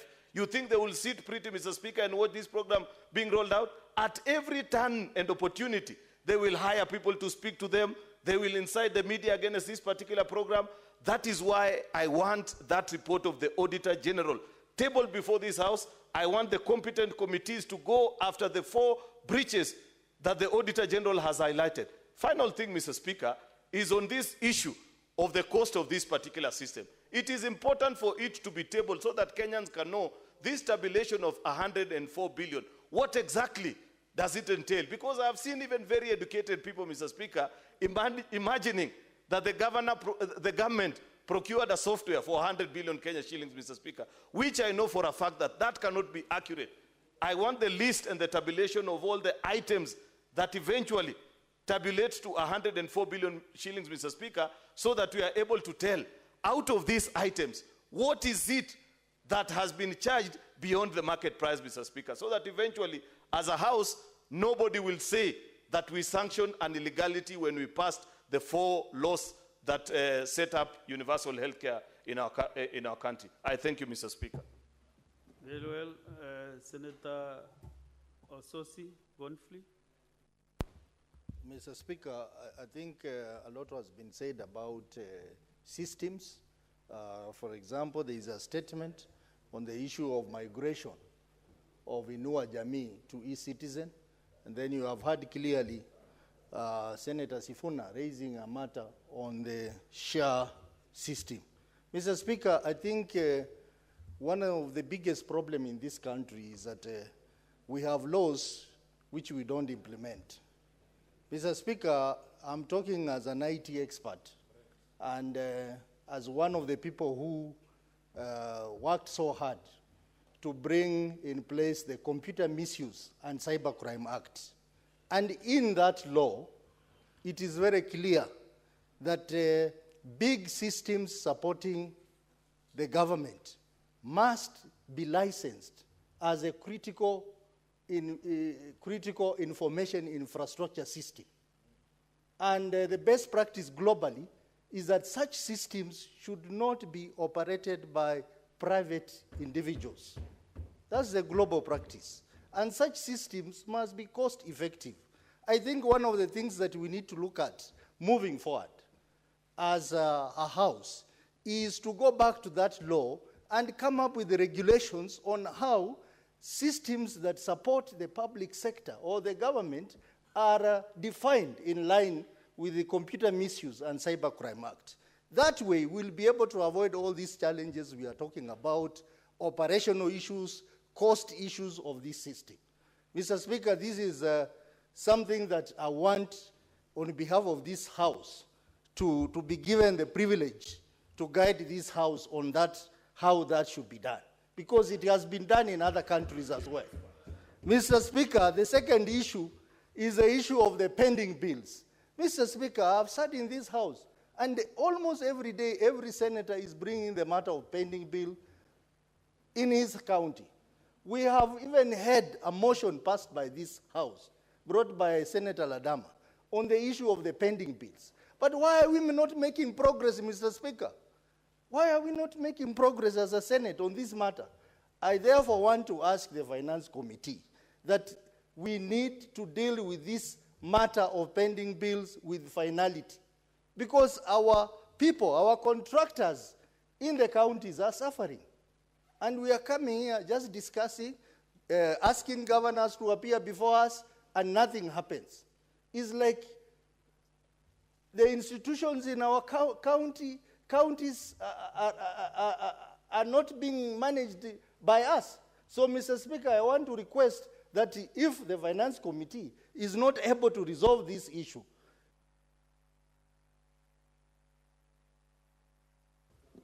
very well, thank you, Senator Godfrey Ososi. I want to make a communication on the visiting teachers and students from Getaruet Girls School in Kericho County. Honorable Senators, I would like to acknowledge the presence in the public gallery this afternoon of visiting teachers and students from Getaruet Girls School in Kericho County. The delegation comprises 6 teachers and 70 students who are in the Senate for a one-day academic exposition. Honorable Senators, in our usual tradition of receiving and welcoming visitors to Parliament, I extend a warm welcome to them, and on behalf of the Senate and on my own behalf, wish them a fruitful visit. Let me make this other communication, then we can welcome them together. This is another delegation of staff from various county assemblies and the national various county assemblies. Honorable Senators, I would like to acknowledge the presence in the Speaker's Gallery this afternoon of a visiting delegation of staff from Trans Nzoia County, Garissa County, Nyeri County, and the Kenya School of TVET, Nairobi. The staff are attending a training program on protocol and events management in the legislature at the Center for Parliamentary Studies and Training, CPST. Honorable Senators, I request each member of the delegation to stand when called out so that they may be acknowledged in the Senate tradition. 1, Ms. Ruse Atieno from Trans Nzoia County. 2, Mr. Oscar Okumu Wanyonyi from Trans Nzoia County. 3, Mr. Friend Neyole Wanyonyi, Trans Nzoia County. Then Ms. Sarah Hussein Hissa, Garissa County. Sorry, Mr. Margaret Wanjiko Kimodo from the Kenya School of TVET, Nairobi. Last but not the least, Ms. Susan Gadaigia Sebastian from Nyeri County. On behalf of the Senate and on my own behalf, I extend a warm welcome and wish you a fruitful visit. Let's start under 1 minute. Senate Majority Leader. Thank you, Mr. Speaker. I want to join you in welcoming these students from Getaruet Secondary School. Getaruet is in my home county, in the sub-county of Bureti. It's a very progressive school that I've had the opportunity to visit a couple of times and even build a classroom in honor of one of a very distinguished teacher from this institution who's a good friend of mine in the community there. So I hope, Mr. Speaker, that they enjoy the time seeing that how debate happens in this house. This is where your senator works. So, Mr. Speaker, when they get home, they should report to their parents that we found him at work, that he was not missing in action, that they saw him debate and engage with colleagues, Mr. Speaker. What they watched us engage in is reaction to statements. What Parliament does is you legislate, you represent, and you oversight. The debates that were happening here is part of our oversight work to see the things that government do, whether they are done in accordance with the law, or if there is breach of the law, Mr. Speaker, we order people to go where the people who do such things need to go to. Finally, Mr. Speaker, I welcome also the members of the county assembly from the various parts of the country. Senate is a mother institution of our county assemblies. In fact, our clerk is a patron of the organization of clerks of all the county assemblies. Mr. Speaker, I keep reminding ourselves that we must return back to the days of legislative summit, where we used to interact as Senate and the county assembly so that we can engage and exchange knowledge, Mr. Speaker, on how we run our oversight function as a devolution family.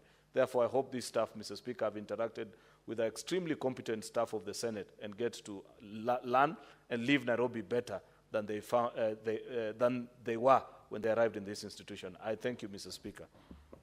Thank you. Senate Majority Whip, Senator Boni Kalwale.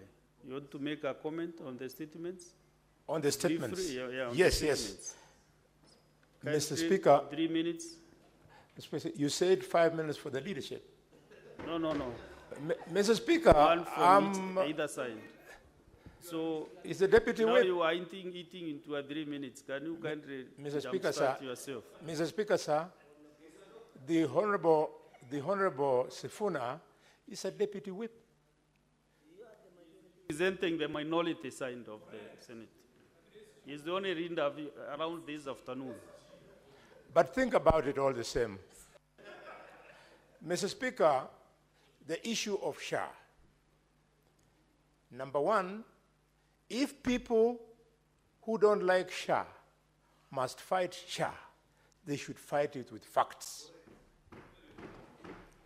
I have seen excuses one after another, up to and including from the media. In today's headline, they are calling a doctor of medicine, Dr. Deborah Mulung Barasa, as clueless.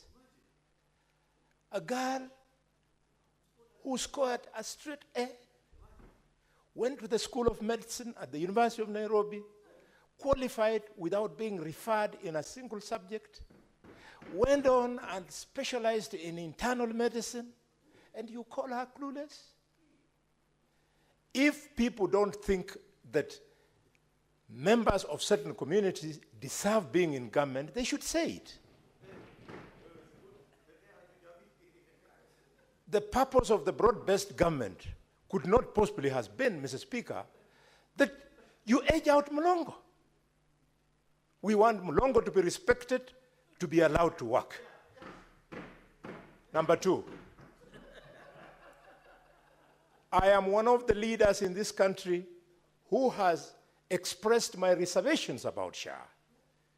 Not because SHA is bad, but because being an expert on medicine, surely I know something. The problem with SHA is the funding model.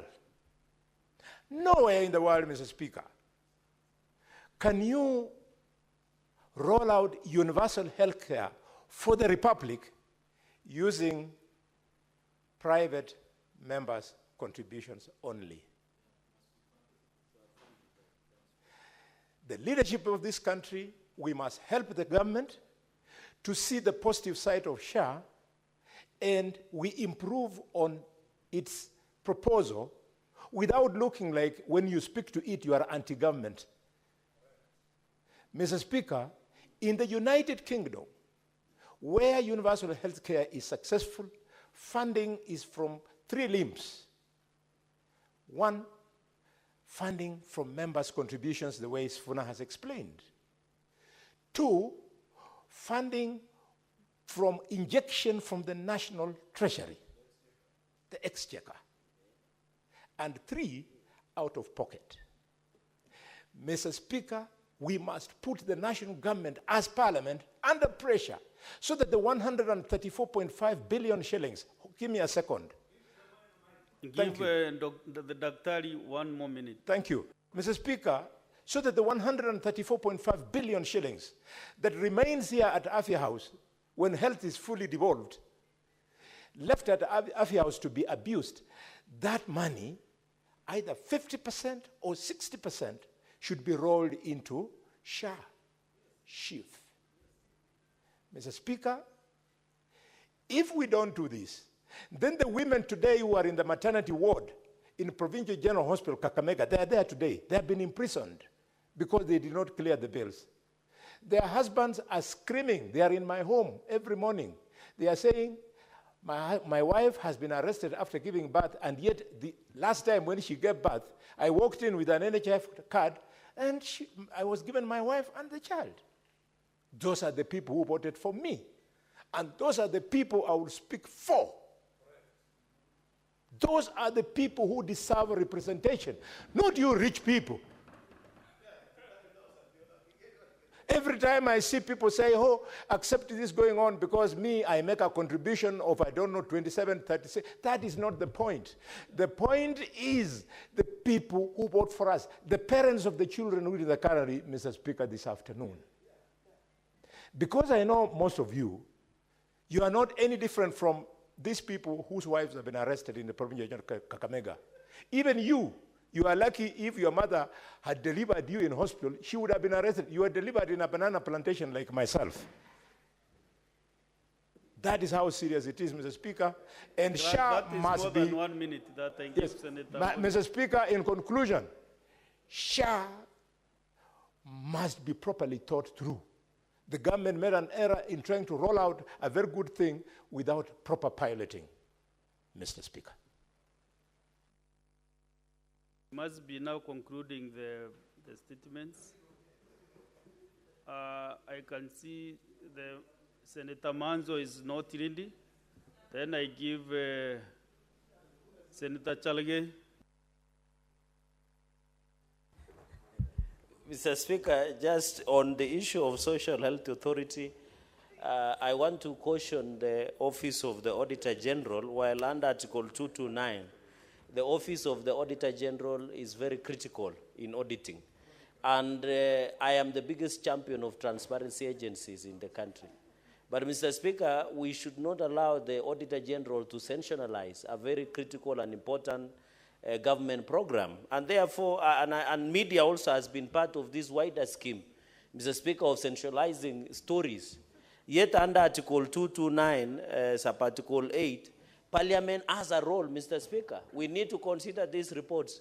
It doesn't mean that when the Auditor General, Mr. Speaker, has brought a report on the issue of SHA, we take it as a gospel truth. The Parliament must consider and look at the options that come out, Mr. Speaker, and therefore, this thing does not make, Mr. Speaker, you know the return of brown envelope media has been a problem in this country. And you can see even they attacking the person and stature of a cabinet secretary by calling her clueless. Yet they don't have regard on what she has already done under the Social Health Authority, Mr. Speaker. Therefore, I want to say that the Auditor General's report on SHA is a sensational story that should be taken with a pinch of salt by Kenyans who take seriously Article 229 because Parliament must consider, Mr. Speaker. Finally, on the issue of voiding payments in Migori County, Mr. Speaker, I want to ask that EACC should be on the Migori because of the voiding payment of over 300 million, Mr. Speaker. That Migori County should be declared a crime scene. How can the county government do voiding payments of more than 300 million, yet it cannot be accounted, Mr. Speaker? If the EACC was functioning, apart from arresting 1,000, 10,000 primary, Mr. Speaker, Migori County should be declared, Mr. Speaker, a crime scene. And I hope the Secretary General of ODM and Deputy Party Leader should call their governor. He always says they are the best practices in terms of protecting the evolution. The DPL, the SG, Mr. Speaker, even as we do the oversight, Just Mr. a minute, Speaker. Senator Chalage, Senator Sifuna. What is your point of order? Honorable Speaker, is the Senator Fernandi in order to ascribe duties that are reserved for investigative agencies to a political party? Because he knows very well that political parties are not enforcement agencies when it comes to matters of alleged criminal conduct. All breaches of the law have to be sent to the proper agencies. Is he in order to invoke ODM willy-nilly? And yet this is a very powerful political party, Honorable Speaker, in matters that have nothing to do with politics. Senator Chalage, you know, is a seasoned linguist, and he knows once the reports come to the Senate, they Yes. go to CPAC, and then CPAC makes recommendations to certain institutions. But Mr. Speaker, the Secretary General of being diversionary and No, no, it's not being you know, you are guiding the Republic of Kenya, citizens of Kenya who are watching us. Yes. Mr. Speaker, I am not being diversionary or what. Mr. Speaker, you know we should avoid double standards. And When also ODM counties... don't contribute in a way that you want to injure. No, I'm not your injuring, but what colleagues I'm or saying... Other Kenyans. Mr. Speaker, the Secretary General of ODM should avoid double standards. When ODM counties perform well, he says these are best ODM counties. But when stealing or plundering of resources like Migori is happening, The SG denies, Mr. Speaker. How can he run away from his own child?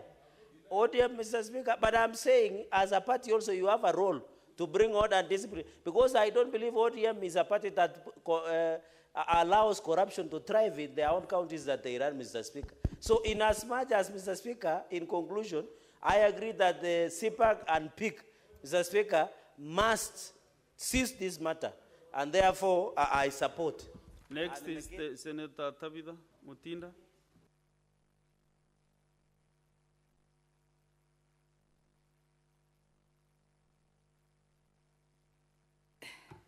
Thank you, Mr. Speaker. And let me make a comment that I've had my colleagues try to bring it out, simply because I'm the Vice Chair of Finance and Budget in regards to the issue of pending bill. And our resolution as a committee, Mr. Speaker, is that we are going to have our plan to ensure that we are going to visit each and every county on the issue of pending bills, because it's been a thorny issue. Mr. Speaker, just to touch on the issue of SHA. SHA has really been very much politicized, diverting our focus from the people who are really in need. Mr. Speaker, us as members of parliament, we have a very executive insurance such that we are able to access very good medical services. The issue that is currently on table is affecting the common mwananchi. We should be able to have a discussion that at the end of the day brings a solution to the common mwananchi. The problem that is there is also how this communication was done. Because out of 18 million Kenyans who have registered for SHA, only 4 million are remitting. The other 14 million are not remitting, Mr. Speaker. Today, as we were looking at the PBS and the COG appeared, in their submissions, Mr. Speaker, out of the 85 billion that has been increased to go to the Ministry of Health, 30 billion almost is going to the Ministry of Health, but to be able to do other functions. And then we are also asking, this additional funding is supposed to be able to do what? Because any additional funding that has gone to the Ministry of Health should also be able to show, or strategically be able to show how much is going to be able to handle the issues of SHA. The discussion that we are having and trying to negate SHA so much and make it look so bad, yet it is one of the best programs that the government is offering.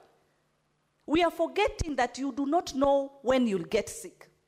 You do not know. Sickness does not knock. So in whichever conversation that we are having, let us have a conversation minding the common mwananchi and addressing the key issues. The issue of the Auditor General, yes, there are concerns. Let them come to Parliament. Let us address them. Let us look at them. But the issues of the Auditor General are different issues. The issues of the mwananchi going to the hospital and not being able to get a service is an issue. And that should be addressed collectively. Sickness does not know tribe. Sickness has no time. And sometimes it doesn't matter how. Honorable Senators, you must conclude the statement hour because we have lined some motions, bills. Last but not the least now is Senator from Mahanzo Daniel. Thank you, Mr. Speaker. Mr. Speaker, I want to state that the moment we passed the SHA and SHIF law, the NHIF law was repealed. And therefore, there's no possibility or chance that people will go back to that. And therefore, we must do our level best, Mr. Speaker, to make sure that this program, very important, touching all our counties, touching every single village in this country, that is sorted. Mr. Speaker, for the first time in life, the Kenyans have really suffered. We, the members of parliament, are the one rescuing people from hospitals. And again, Mr. Speaker, the fifths of NHIF are known. Where they have hidden the resources is known. The government, the DPP, the DCI should do everything possible, Mr. Speaker, to make sure that all the thieves are arrested, charged by ESCC, and make sure that the monies are recovered, because they live in this country, they are known, some of them are in government, Mr. Speaker. And therefore, it is important so that we bring this matter to conclusion, to come up with a way forward, Mr. Speaker, to make sure that Kenyans, a common Kenyan, is served by this system, so that it should not look like it were better when NHIF was there, but make sure that nobody is detained in hospital after giving birth, no one is detained in hospital after getting sick, and especially when they come from poor families whereby they are not able to afford and to make sure that they are free from such mistreatment, being mishandled. And meanwhile, while we sort out this, I think the government then should come up with a strategy of releasing of these people or getting them paid for, because we have raised more than enough money. The Ministry of Health is devolved. Money is stuck at the national. And now that we as individuals have funded, then any deficits should be taken care of by the Ministry of Health. Otherwise, I am grateful. And thank you, Mr. Speaker, for giving me an opportunity to make these comments. Thank you.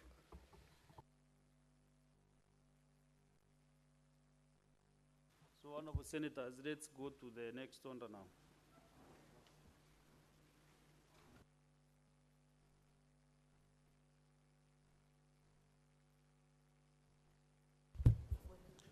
Order number 8, motion.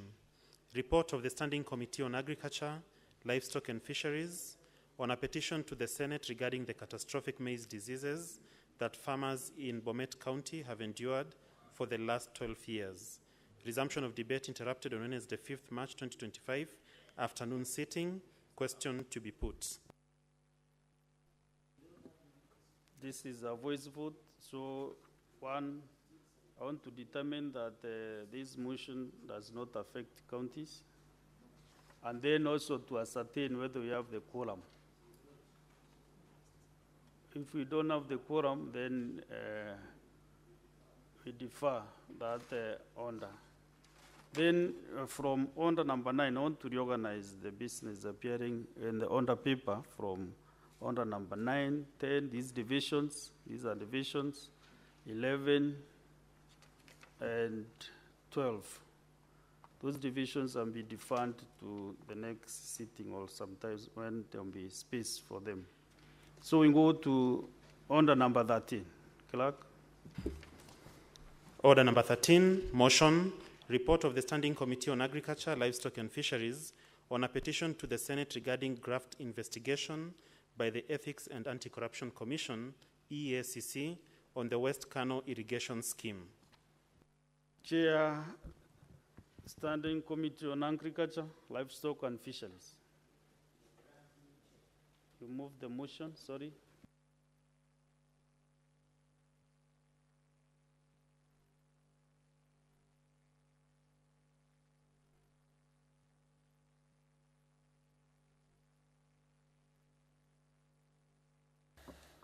Thank you, Mr. Speaker, sir. Mr. Speaker, sir, I beg to move. Chair, just give me 1 minute. I recognize this delegation, because it might take some time.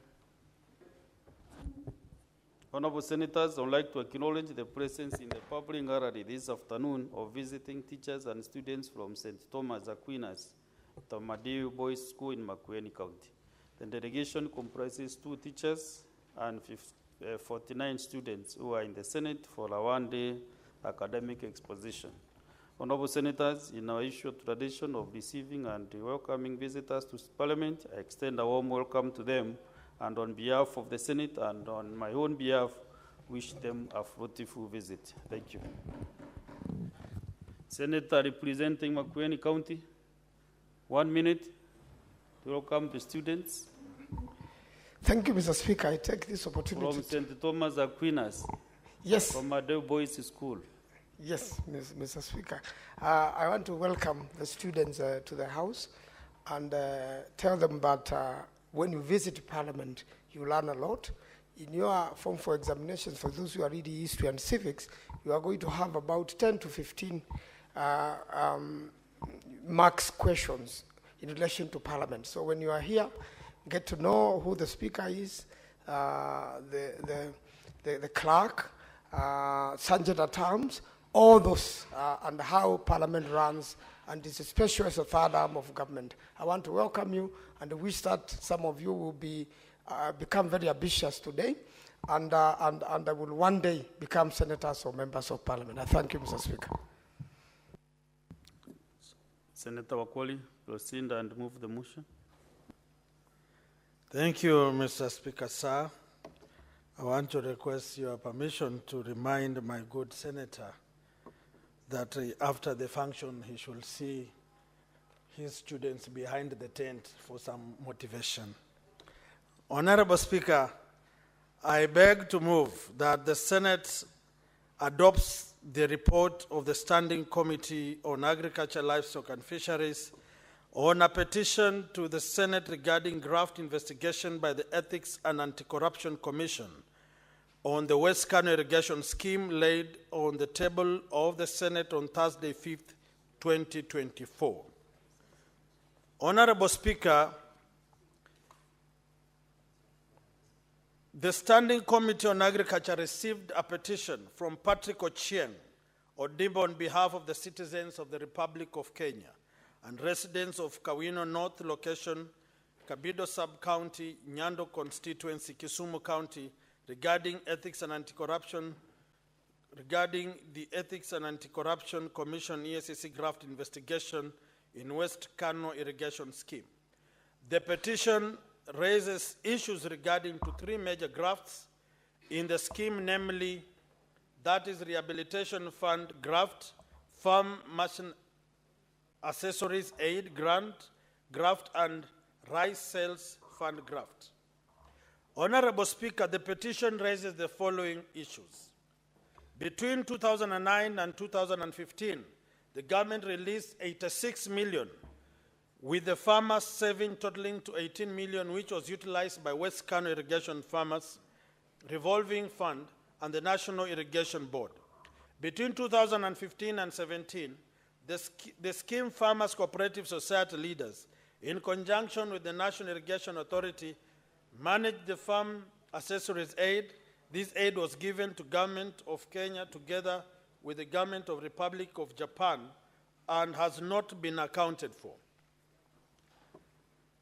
Between 2020 and 21, the Kenya National Trading Company, in conjunction with the National Irrigation Authority and the scheme Farmers Cooperative Society leaders, managed the Rice Sales Fund and was given by the Government of Kenya and not accounted for. Efforts by the residents of West Kano Irrigation Scheme to have the Ethics and Anti-Corruption Commission investigate the pilferage or in the scheme had failed. Mr. Speaker, sir, based on the deliberations with the petitioner on 21st February 2023, the committee made the Executive Officer, Ethics and Anti-Corruption Committee on Tuesday, 6th, 2023, Cabinet Secretary, Ministry of Water and Sanitation on Wednesday, 29th March 2023, the Commission Secretary of the Commission on Administrative of Justice, CAJ, on Tuesday, 24th, 2024, the Managing Director, Kenya National Trading Company, on Tuesday, 24th, 2024, Governor Kisumu on 11th July 2023. The committee further held a meeting with the managers of West Kano Farmers Cooperative Society and the leaders of the three funds on 8th August 2023. Mr. Speaker, sir, based on the deliberations, the committee made the following recommendations and observations. Whereas there have been numerous requests by stakeholders, EACC, to launch investigations over this matter, there appears to have have been inaction by these agencies to conclusively investigate this matter and give response to farmers. The West Kano irrigation scheme received substantial amounts from 2008 and 21. However, regular and systematic audits, fund utilizations have not been taken and inevitably led to the culmination of unaudited accounts running to many years. Honorable Speaker, the Kisumu County government that facilitated the ownership and acquisition of the tractors for a very long time equally did not honor its part of responsibility. The revolving fund may have collapsed because of initial cash disbursement and therefore lack of goodwill from the farmers and the mentality that the support was a grant and hence failing to remit the funds may have led to the collapse of the revolving fund. That aside from the funds received from the rehabilitation fund, the scheme also received funds from Fund Accessories Aid Fund and other funds and the rice sales fund, which also needs to be investigated and audited. Mr. Speaker, sir, I want to conclude that through the investigation carried out by the Director of Criminal Investigations, officials implicated in the petition, this is to ascertain that the Ethics and Anti-Corruption Commission, officials and Office of the Ombudsman, Regional Office of Kisumu, to who have been accused of inaction and investigated their role in the failure to act conclusively on the matter. The DCI should then share the final report with the committee within the stipulated time. A forensic audit of the West Kano Cooperative Scheme should be carried out. An institutional audit of the National Irrigation Board to be carried out by EACC to determine the management of the irrigation scheme and their role in the revolving fund within 4 months. An official status report to be provided by the county government of Kisumu in relation to the Farm Accessories Fund. This report should also cover status of the non-functional machineries and grounded tractors, as well as current balance of the ongoing remittances being serviced by the Kisumu County government. A final report, audit report, be provided by the National Irrigation Board to the Committee on the Revolving Fund that collapsed because of the initial cash disbursement that was a grant, which was later converted to a revolving fund within 6 months. This will also confirm if the lack of goodwill from farmers and the mentality that the support was a grant and hence failing to remit the funds is the reason that led to the collapse of the revolving fund. EACC to provide a formal response to the Commission on Administrative Justice Findings report that stated that the responses of the scheme were shrouded with inconsistencies and further noted that the matters raised amount to allegations of corruption. This response should be shared with the committee within 3 months. EACC should further extend investigations to KCB Kisumu branch within 5 months regarding their role in facilitating the opening of the bank account under the name of individuals, and yet the account was used to transact government funds. Should also be investigated to determine the role they played in the graft allegation. Mr. Speaker, sir, in conclusion, the committee observed that this petition and all other matters affecting the farmers in the country subsequently affect food security. Any related issue raised on the matters affecting farmers not only in West Kano, but also in other irrigation schemes should thoroughly be dealt with. Mr. Speaker, sir, in order for the recommendations of the committee to be actionable, I beg to move. I want to take this opportunity to request Honorable Cheregei to do the secondment. Senator Cheregei.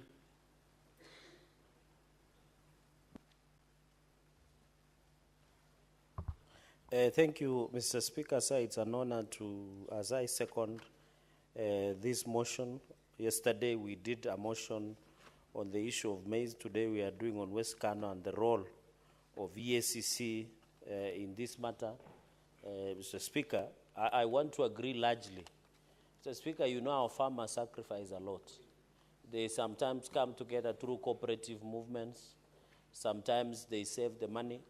But sometimes it's very unfortunate, Mr. Speaker, that some few individuals, especially directors, take advantage of the funds that is meant to bring cooperative movements. And I know Mount Kenya, where you are a member, let me use for the purposes of just debate, I don't want it to be misinterpreted, most of the coffee cooperative movements have died because of corruption and bad governance within cooperative movements. And directors are working scot-free, Mr. Speaker. Yet the corporate governance provides on the processes on how to handle directors, Mr. Speaker, who misuse funds and abuse of office, Mr. Speaker, and yet they are yet to be arrested, Mr. Speaker. So this is a similar case that happened in West Kano, in Kisumu, Mr. Speaker. And therefore, the sad thing in this country, Mr. Speaker, is money is misappropriated, money is embezzled, but the agencies that are supposed to investigate and prosecute have become part and parcel of the money heist and propagating, Mr. Speaker, the criminality of public plundering of resources and cover-up, Mr. Speaker. Because the story we had in this report looks like a classical cover-up by the EACC. Instead of investigating, they became complacent in the whole matter, yet farmers were losing their money. And this West Kano project, Mr. Speaker, is very critical because we are talking about food security in this country. We need to ensure that there is enough maize, there is enough rice, Mr. Speaker, or wheat, Mr. Speaker, and a number of it, Mr. Speaker. And therefore, I am happy that the committee, without fear or favor of contradiction, have taken very serious recommendations that if fully implemented, Mr. Speaker, it will give reprieve to the farmers of West Kano, Mr. Speaker. This is a huge scheme that has been run by farmers that involves millions and millions of shillings that should be taken into consideration, Mr. Speaker. And therefore, I agree that since EACC bungled and abused and did not carry proper investigation, it is better that Director of Criminal Investigation, DCI, to prosecute. Mr. Speaker, and I want to call out EACC. Some of us have complained, especially in financial misappropriation in our counties. But you hear EACC, they call media, come rat matters, they come perambulating, Mr. Speaker, come with cameras, do office raid, take governors for statement or senior county officials. But, Mr. Speaker, many months down the line, they are yet even to work one arrest or even charge one person in a court of law. I think EACC, instead of being a catalyst or prosecution of corruption in this country, they are no longer doing their job, Mr. Speaker. They are becoming antidote of the corrupt in this country. For example, even in Nandi, when the issue of payroll scandal, where close relatives of governor with close sanguinity were found in the payroll fraud, the EACC one morning appeared like angels, decided to do rat massage.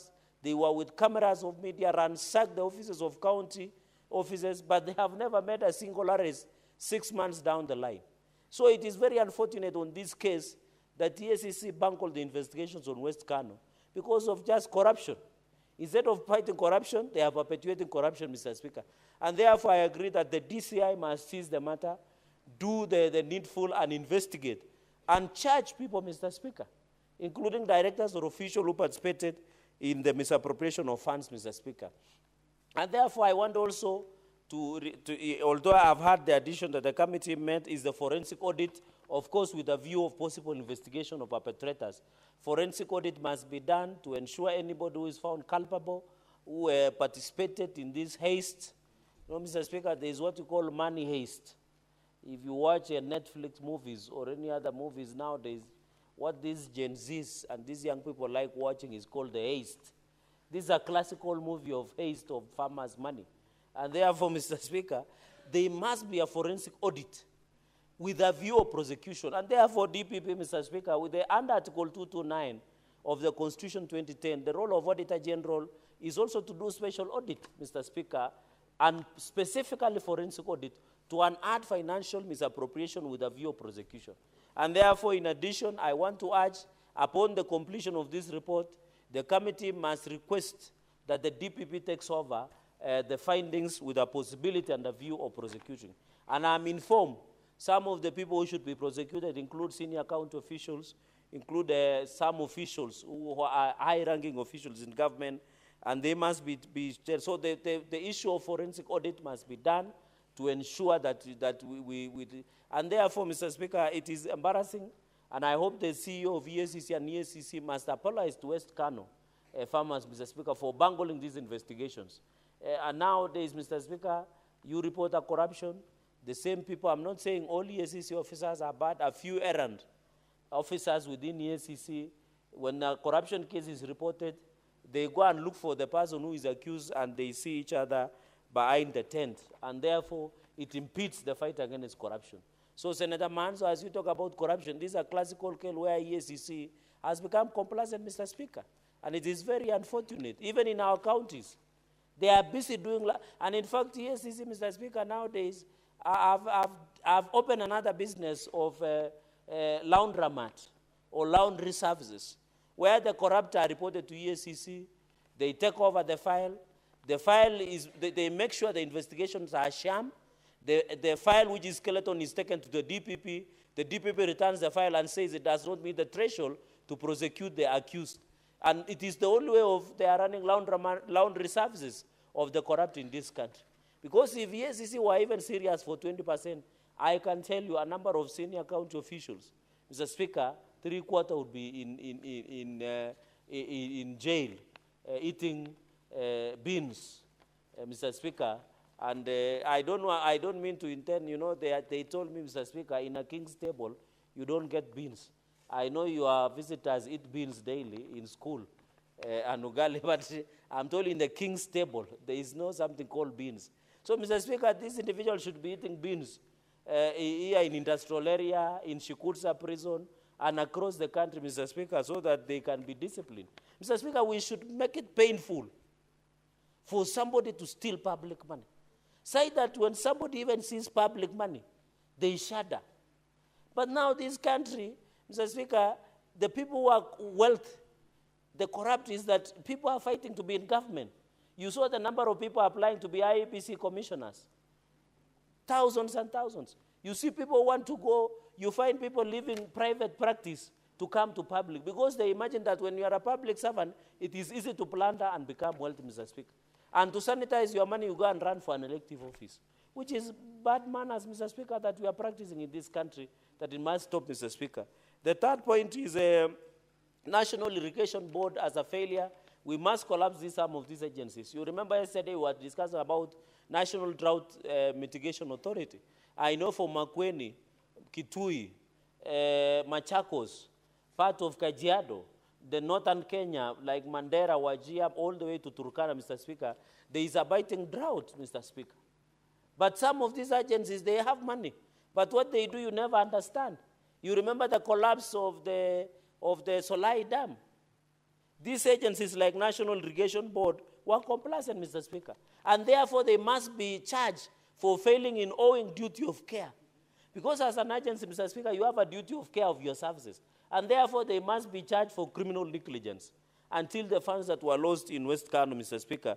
The fourth point, Mr. Speaker, is, of course, the cooperative directors must be surcharged, Mr. Speaker, and be ensured. The fifth point is, I agree, Mr. Speaker, that also the commercial banks, and this is where the road meets the rubber, the commercial banks, especially Kenya Commercial Bank, Kisumu branch, the directors up to the senior level must be surcharged. Because if they are allowing corrupt proceeds of crime under the EACC Act is very clear. If they are allowing the proceeds of crime and corruption pass through their accounts, and they are complacent, I know commercial banks, their only motivation is to make profits, but they owe a duty of care to Kenyans. These banks are run by Kenyans, Mr. Speaker. These are Kenyan banks.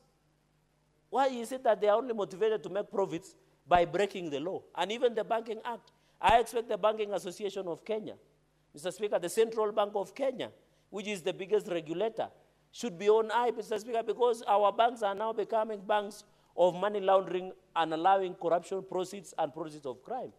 Even when you ask yourself, Mr. Speaker, why is money being lost through corruption? Where do these people hide? They don't hide in their bedrooms. They don't hide in their mattresses. The sad reality is that this money can be traced. They are hiding in accounts, bank accounts.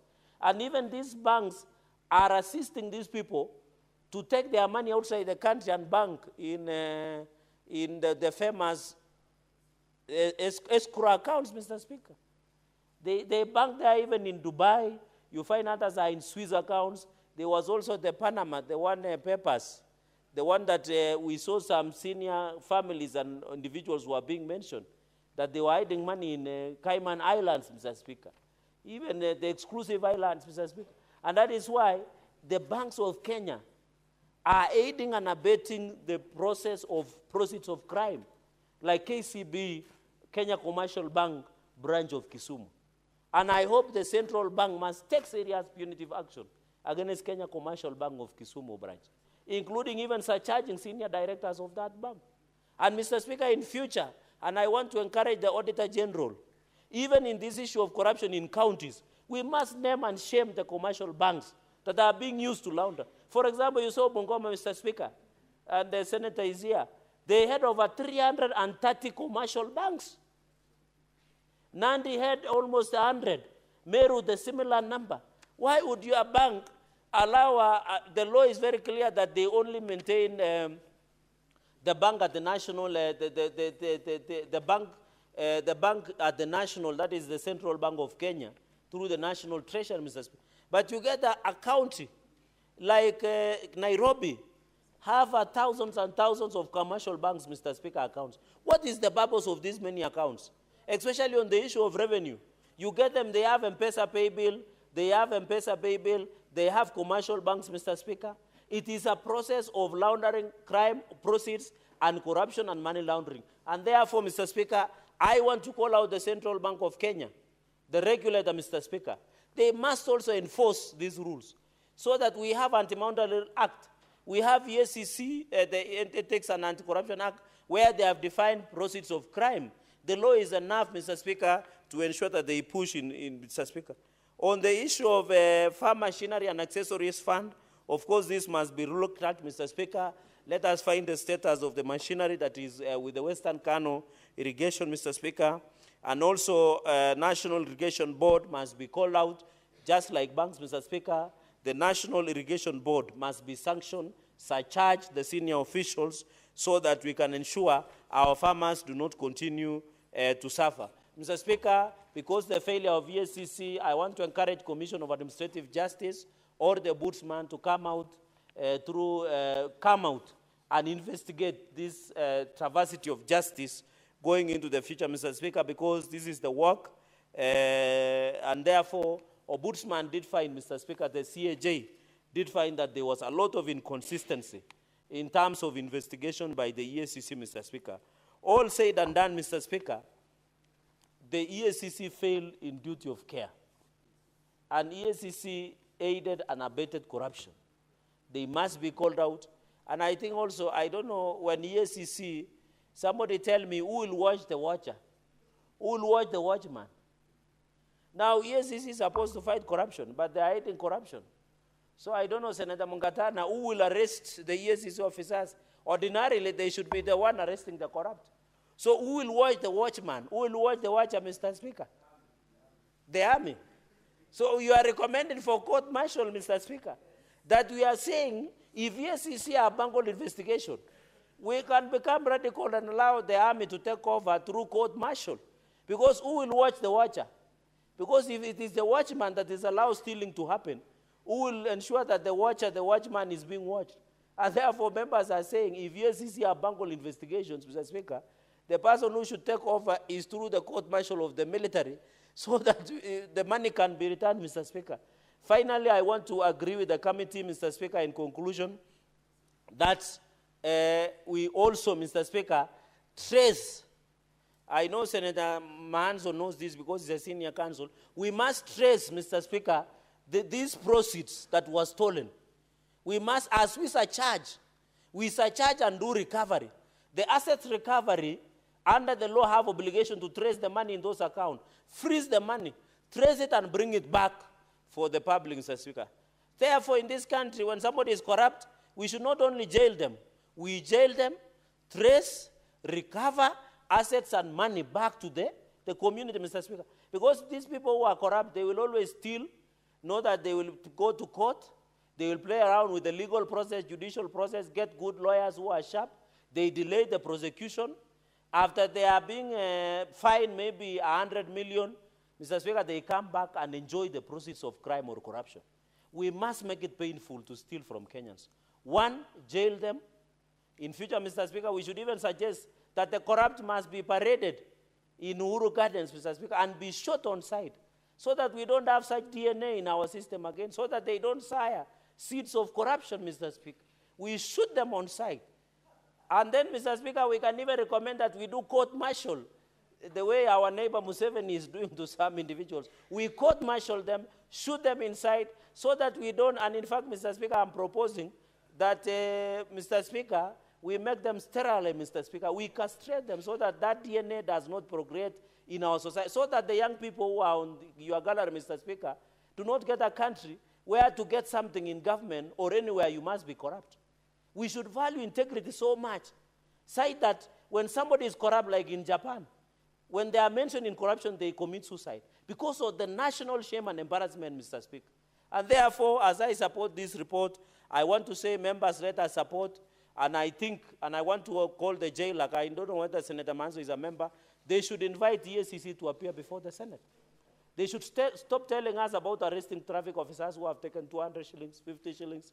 They should tell us where these corrupt, these individuals who are stealing from social health insurance, who are stealing in NHIF, who did state capture, where are they?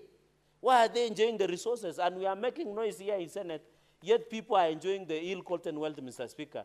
With those very many remarks, I beg to second, Mr. Speaker, and thank you for the indulgence of time. I second, Mr. Speaker, this motion.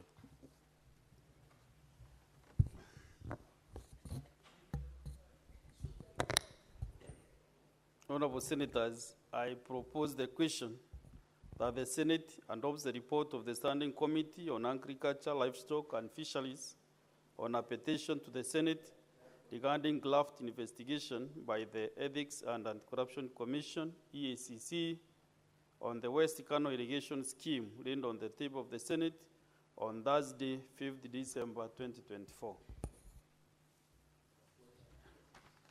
And before I give senators to contribute to the motion, I want to also welcome the visiting teachers and students from Yororo Girls Secondary School in Meru County.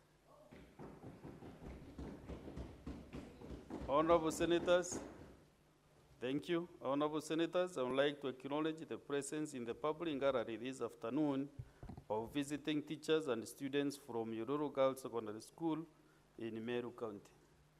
The delegation comprises 4 teachers and 116 students who are in the Senate for a one-day academic exposition.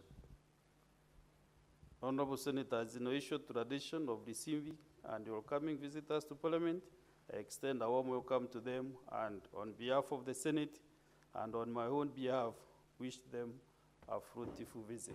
Thank you.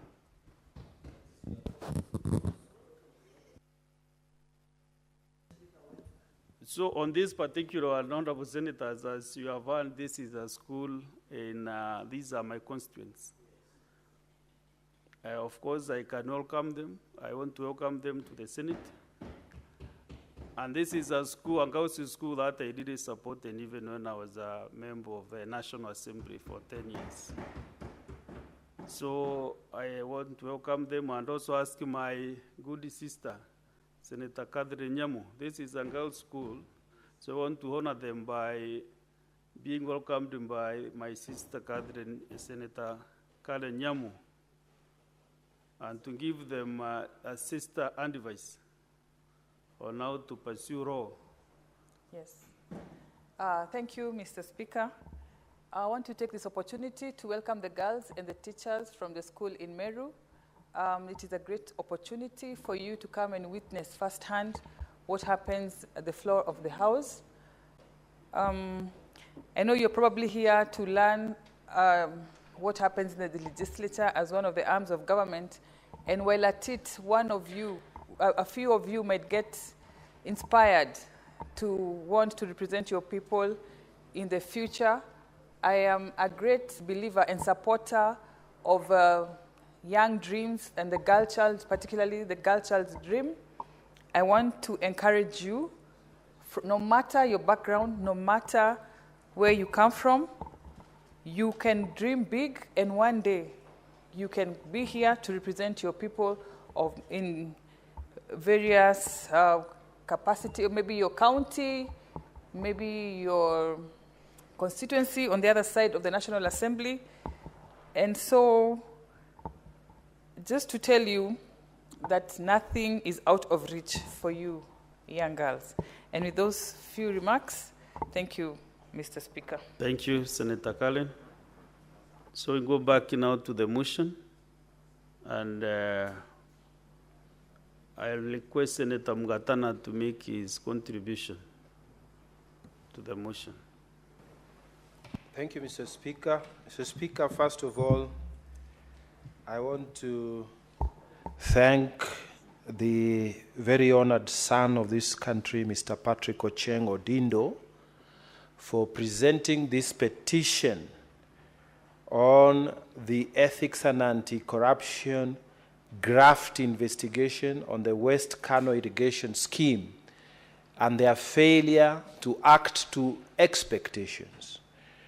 Mr. Speaker, I also want to thank the Agriculture Committee of the Senate under the leadership of Honorable Senator David Wakoli for ably presenting this report before the Senate.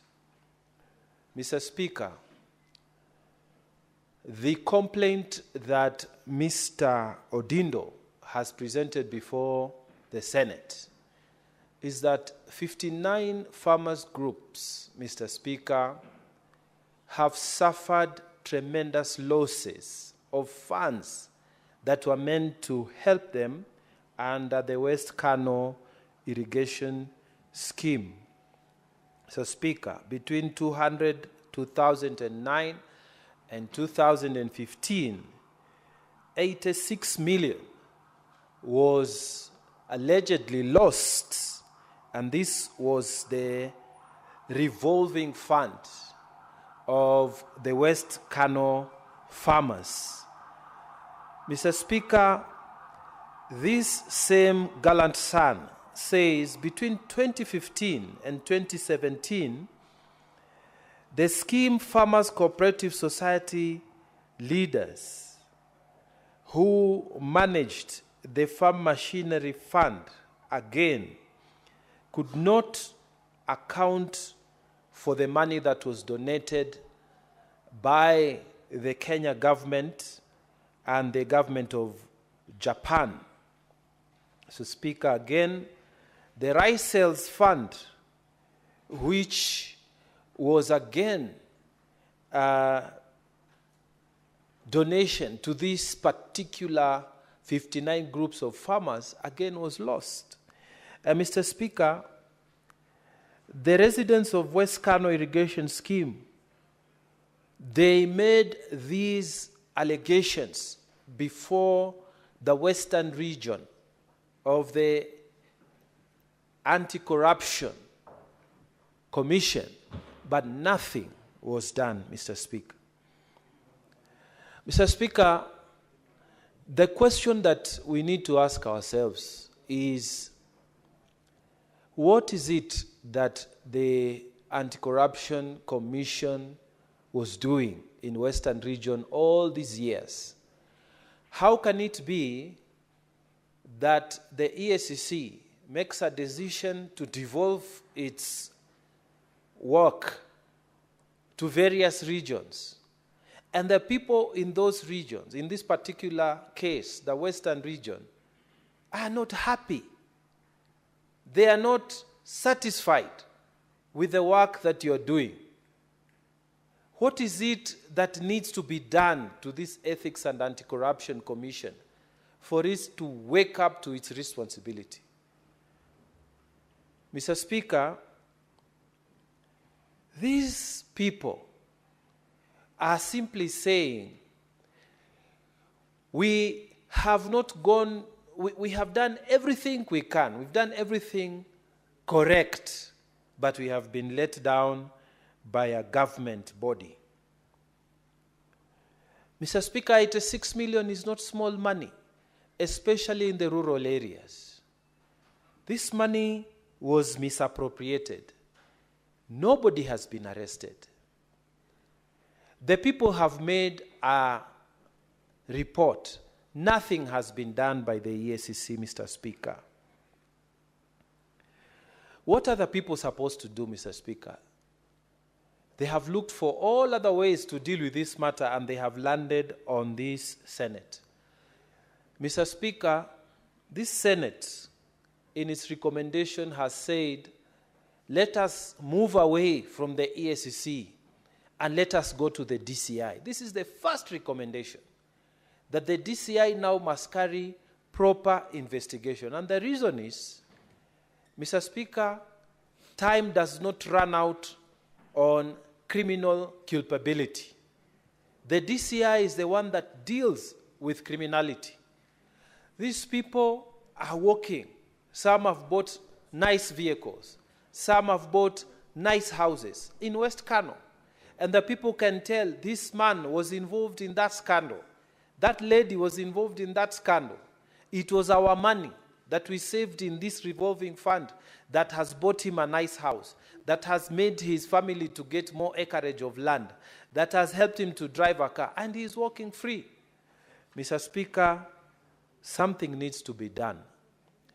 And we are saying and agreeing with the Senate Committee on Agriculture that the DCI must act fast, and within the 4 months that they've been given, something must be done. Mr. Speaker, I was here yesterday complaining that when people go to government agencies and nothing takes place, there's a lot of fury within the community. In Tana River County yesterday, Mr. Speaker, I was engaging the Minister for Internal Security and saying somebody was killed by KWS officers. A report was made, and then nothing is being done. Mr. Speaker, when people live in this kind of society, anger grows in them. People start hating leaders. They start hating the agencies of government. And you start wondering what is the problem, what has happened to people. But it's because of inaction. When people are making genuine complaints like this one, 86 million has gone. And the culprits are known because they were officials of this West Kano irrigation scheme. And they are just walking around. Mr. Speaker, when you look at the response that was given by EACC, they are not telling us anything. In fact, they are themselves indicted by the information that the people are putting here, that the West region just went to sleep. And one of the recommendations they have given is that this devolution of the EACC function should be relooked at so that people are able to move away from their regional offices and come directly to Nairobi and make these complaints. This is one of the recommendations that we have put in this Senate report. Mr. Speaker, something needs to be done about corruption in this country. And Mr. Speaker, we need to start doing, and I'm asking the EACC to take more seriously their responsibility as far as engaging the public in spreading the anti-corruption message. You are not going to help just by arresting people on one Friday, come with cameras and so on. We need also to take these lessons to schools. Mr. Speaker, I was growing up and we were taught in those days not to walk over grass. When I was very young and attending school, and Mr. Speaker, to date, I would never pocket or walk over grass. It's not inside me. Mr. Speaker, when you are traveling with your children and you try to take a bottle of water and throw it through the wind, they will not allow you. Why? Because they were taught in school that you should not pollute the environment. But when it comes to anti-corruption message, Mr. Speaker, the current generation is like the end justifies the means. Why? Because this is not taught in any school, Mr. Speaker. The schools we are bringing up are people who just do whatever you can to get rich as early as possible and retire by the time you are 40 and travel the world. How you do it, nobody cares, because that is what we have taught them. Mr. Speaker, EACC needs to be serious. These regional offices, like the Western region, they should not just sit there and create failure like they have in these particular incidents. You know, bringing a shame to a whole institution because of your failure to act. They should be proactive. And I'm not talking even just that region alone. Across all these region offices, what does it take just to visit schools? How much effort is it within the town you are living in to just spend 30 minutes visiting shules and telling people that we need to do something more, that Kenyans need to grow up a generation of people who will reject corruption, who will want to earn honest living. But they won't do it. They will sit in their offices, farmers will bring in their complaints, and instead of working to solve these problems, they will collude with those people who now have in possession their money and not help the cause for which they were employed to do. Mr. Speaker, this Senate calls out the EACC, and I have said before, and I will say it again, even in the Senate Public Accounts Committee. Mr. Speaker, we call governors, and they come before us, and the Senate Public Accounts Committee. And then, Mr. Speaker, you find clear evidence of misappropriation of funds. The EACC is seated there. They are there taking notes, and of course allowances for attending Senate committees. But Mr. Speaker, after that you hear nothing. No action has been taken. Nothing has been done. So people, they have started to normalize corruption. So EACC needs to pull up its socks, and pulling up its socks is not just arrest. You need to be proactive. You need to, like when farmers complain like this, what was wrong with that officer? Why couldn't he move from his Western region office to go and sit with the farmers, call a meeting, hear them out? Why are people taking government offices and then they don't want to talk to people? They become big. They roll up the windows, up their vehicles, tinted windows. They get security. They don't talk to them. They don't even walk. And you know, it is terrible. And these are government officers. And you are not even elected, so you can't be worried that maybe people will stop you and ask you this and that. You are an officer of ethics and anti-corruption. You are a county commissioner or you are a DCC. Why this thing of avoiding people and this big man syndrome? Why can people take these positions and actually serve people? Mr. Speaker, I fully support the submissions by this Committee of Agriculture, and we pray that the EACC, sitting where they are sitting, they listen to us and do something more. And I want to again congratulate Mr. Patrick Odindo for taking up this matter. And may these recommendations be carried out as fast as possible.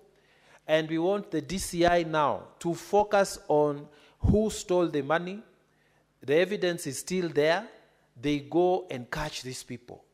And Mr. Speaker, this will put a rest to the problems that the West Kano irrigation scheme has been experiencing for so many years. With those many remarks, Mr. Speaker, I beg to support the report of the Senate Agriculture Committee. Thank you. Thank you. Next is Senator Ndani Manzo. Thank you, Mr. Speaker, for giving me an opportunity to contribute on this very important matter. Mr. Speaker, at that particular moment, I was a member of the Agriculture Committee, and when this matter came, it was a very serious matter. I want to give my thanks to Professor Nyang' Nyong'o, the governor for Kisumu. When we invited him to come and share his insights, he came, and he did not support this corruption issue. In fact, he wanted it investigated. He was very disappointed. These monies had come from the Japanese government. The Japanese government even provided tractors and all the equipment which could make sure that rice growing will thrive in Kano. And then there were cooperatives, very well organized cooperatives, but highly frustrated by individuals when it came to this. And some of the accused people, when they were brought before us, Mr. Speaker, they pretended that they cannot even speak Kiswahili. They can only speak Dholuo, and we have to translate and waste a lot of time, and you could see clearly these were the thieves, and they were pretending. Mr. Speaker, my big disappointment go to ESCC when they came to preside over this matter. They were the ones who were to investigate. They were the ones who were to recover the money, and they really looked very uncooperative to the committee, looked like they do not know. In fact, it is around that time when some people were trying to amend the law to remove the chair of ESCC. You know, the chair of ESCC is a very forthright gentleman, his track record known, as presided over money funds over a long time and many projects, and as an architect they have been successful. And to be one of the most honest people I can trust in that commission, the moment you do the chair of ESCC, maybe the CEO, below that, everybody was frustrated the fight against corruption in this particular case, and it was very frustrating even as a committee.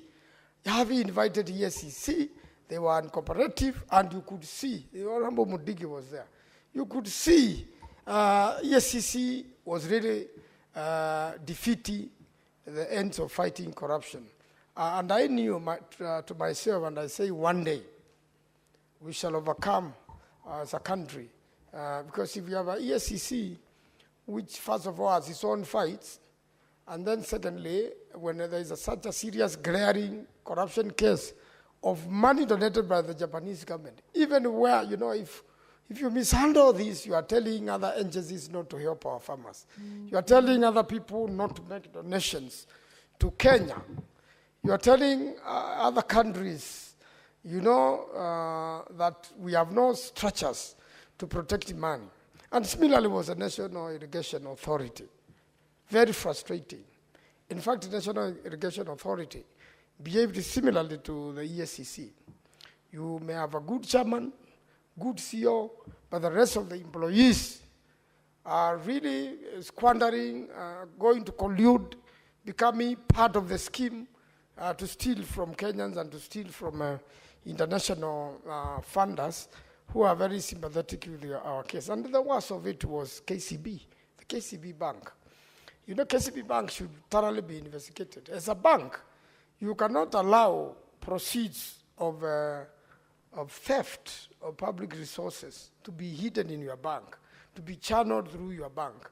And the bank managers and the people who dealt with that, you could see clearly from the evidence adduced, they were aiding the thieves.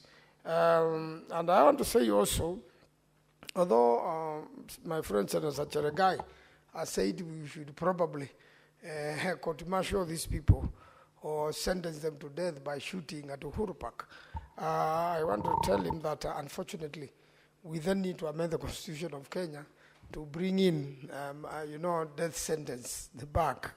And then, but what I also, and then what I think is best, and now that I'm in JILAC, and I'm sure, and yours truly, the Speaker, is the chair of JILAC, we really need to strengthen and relook at the ESCC Act and even the law punishing those who have stolen from public funds, to bring them to life sentence, and even strengthen the mechanism of recovering public stolen money. Because this was a very embarrassing case. Even the Japanese embassy used to come and follow the proceedings and get frustrated too. And we must prove to the world that Kenyans are not thieves. Even in our own traditional settings, a Mkamba or a Kalenjin or a Luo, or even from Embu, or even Meru, they never encourage stealing of any public property or anybody's property. The custom was that if you steal, you are going to be followed by a lot of evil things and you will not get far with it. But unfortunately, through the colonialism, we have learned to be thieves, to be corrupt, and to loot public funds. And therefore, really, we must be very serious, and our recommendation must be taken seriously by the DCI. I hope the DCI is not going to behave like EACC. I hope the DCI investigators are not going to be compromised. I'm sure those people who stole that money and those who bought those cars have now become broke, because you will never benefit from stolen funds. And I'm sure now they have no money to bribe or compromise anybody. They should be followed. We must bring back the dignity of cooperatives in this country. This cooperative was really frustrated. We must embrace good practices of taking care of public money, taking care of public property like the tractors. The spare parts of the tractors would be exchanged with all spare parts of private owned tractors. And then the one for the cooperative would be grounded, and it is funded, and it has been donated by the Japanese government. So we want to give confidence to the Japanese government and any other government in the world, including America, who want to work with us, that when money comes here, donor funds, then we will end up, better. And I'm very sure there are very many donor funding agencies who want to work with the EACC, who want to work with the Cohesion Commission, who want to work with so many other commissions which structure, better management of public funds, so that we can have a culture of protecting public funds. So, and really, lastly, I want to see that whatever has been stolen should be recovered.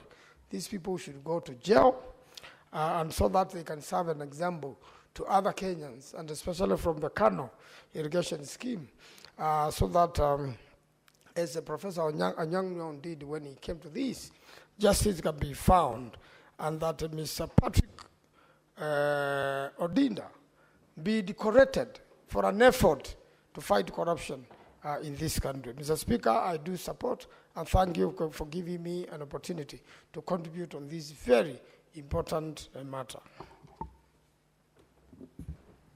Thank you, Senator Manzo. And indeed, to confirm, most of donor-funded projects actually collapse on the basis not of the donor funds coming in, but on the basis of corruption, that the entities locally working together do not support and do not fully utilize those resources, especially in our counties where we see a lot of such donor-funded projects stalling and ultimately collapsing, leading to future denials of such support.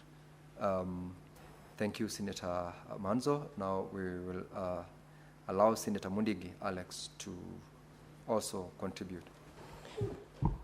Asante Bwana Spika kwa kunipa ruhusa niweze kuchangia mambo ya mchele West Kano irrigation scheme katika kaunti ya Kisumu, na pia nashukuru watu wa Kisumu wa West Kano, na pia nashukuru mtu alikuwa anaitwa Patrick Ochieng ambaye hakujali maisha yake na hakujali mambo ya dunia itatokea namna gani, Bwana Spika. Kwa sababu nikitaka kusema mambo ya binadamu katika ulimwengu ama kaunti 47, chakula ya Mwafrika ni mambo ya mahindi na pia mchele na pia mwananchi ambaye ako masinani, Bwana Spika. Ni kitu ilikuwa kuhusunisha sana, kwa sababu wakati tulitembea ile pahali na pia tukawa tunaita hao watu walitoka mbali, walikuwa nakuja wale wazee na kurundi na wakujali, na pia Bwana Spika walikuwa na shida nyingi, na wakati walikuwa simama pale wakitoa ushuhuda, Bwana Spika, ilikuwa kitu ya kuhusunisha, kwa sababu walikuwa wanaongea Kiluo, na walikuwa ni mambo ya ajabu, kwa sababu walikuwa pia hata chakula hawakuwa nayo, lakini wakajikamua, Bwana Spika, wakaona wakuja watoa ushuhuda vile pesa ambayo walisaidiwa kutoka huko Japani na kona zile zingine vile ilikuliwa na tapeli. Bwana Spika, mambo ya usuni ni kuwa ile eneo ya West Kano, wakati mvua imenyesha, Bwana Spika, wale watu wanateseka sana, kwa sababu maji, Bwana Spika, huwa anavagiwa wote na maji, lakini wakati mvua imeisha huwa anarudi kule kulima mchele. Lakini wakati watu walitoka nchi za ng'ambo wakuja wakaona vile wameteseka, Bwana Spika, na wakapatiwa hela na wakaanza kulima mchele na pia wakapatiwa machini ya kulima, lakini watu wengine matapeli, Bwana Spika, waliona ni vizuri kukula ile pesa zote. Kwa hiyo Bwana Spika, yangu ni kusema Kenya imekuwa na shida nyingi sana.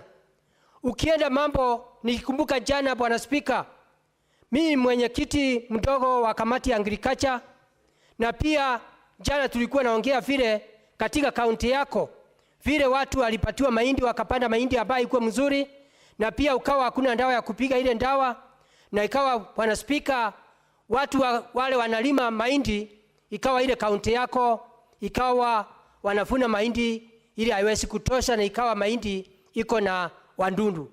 Bwana Spika, sio mambo ya kilimo peke yake.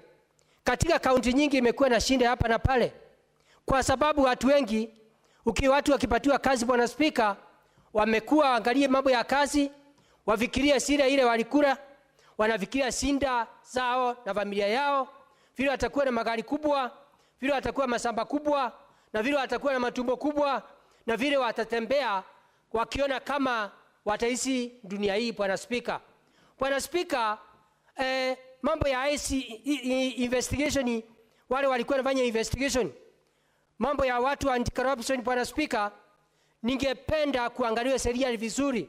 Yenda ikawa Bwana Spika sheria anti-corruption haijafuatiliwa njia ile inafaa, ndio wakati mwingine vitu kama hizi isiweze kufanyika. Na tumeangalia, tumeshuhudia department nyingi walimu wakiritaya.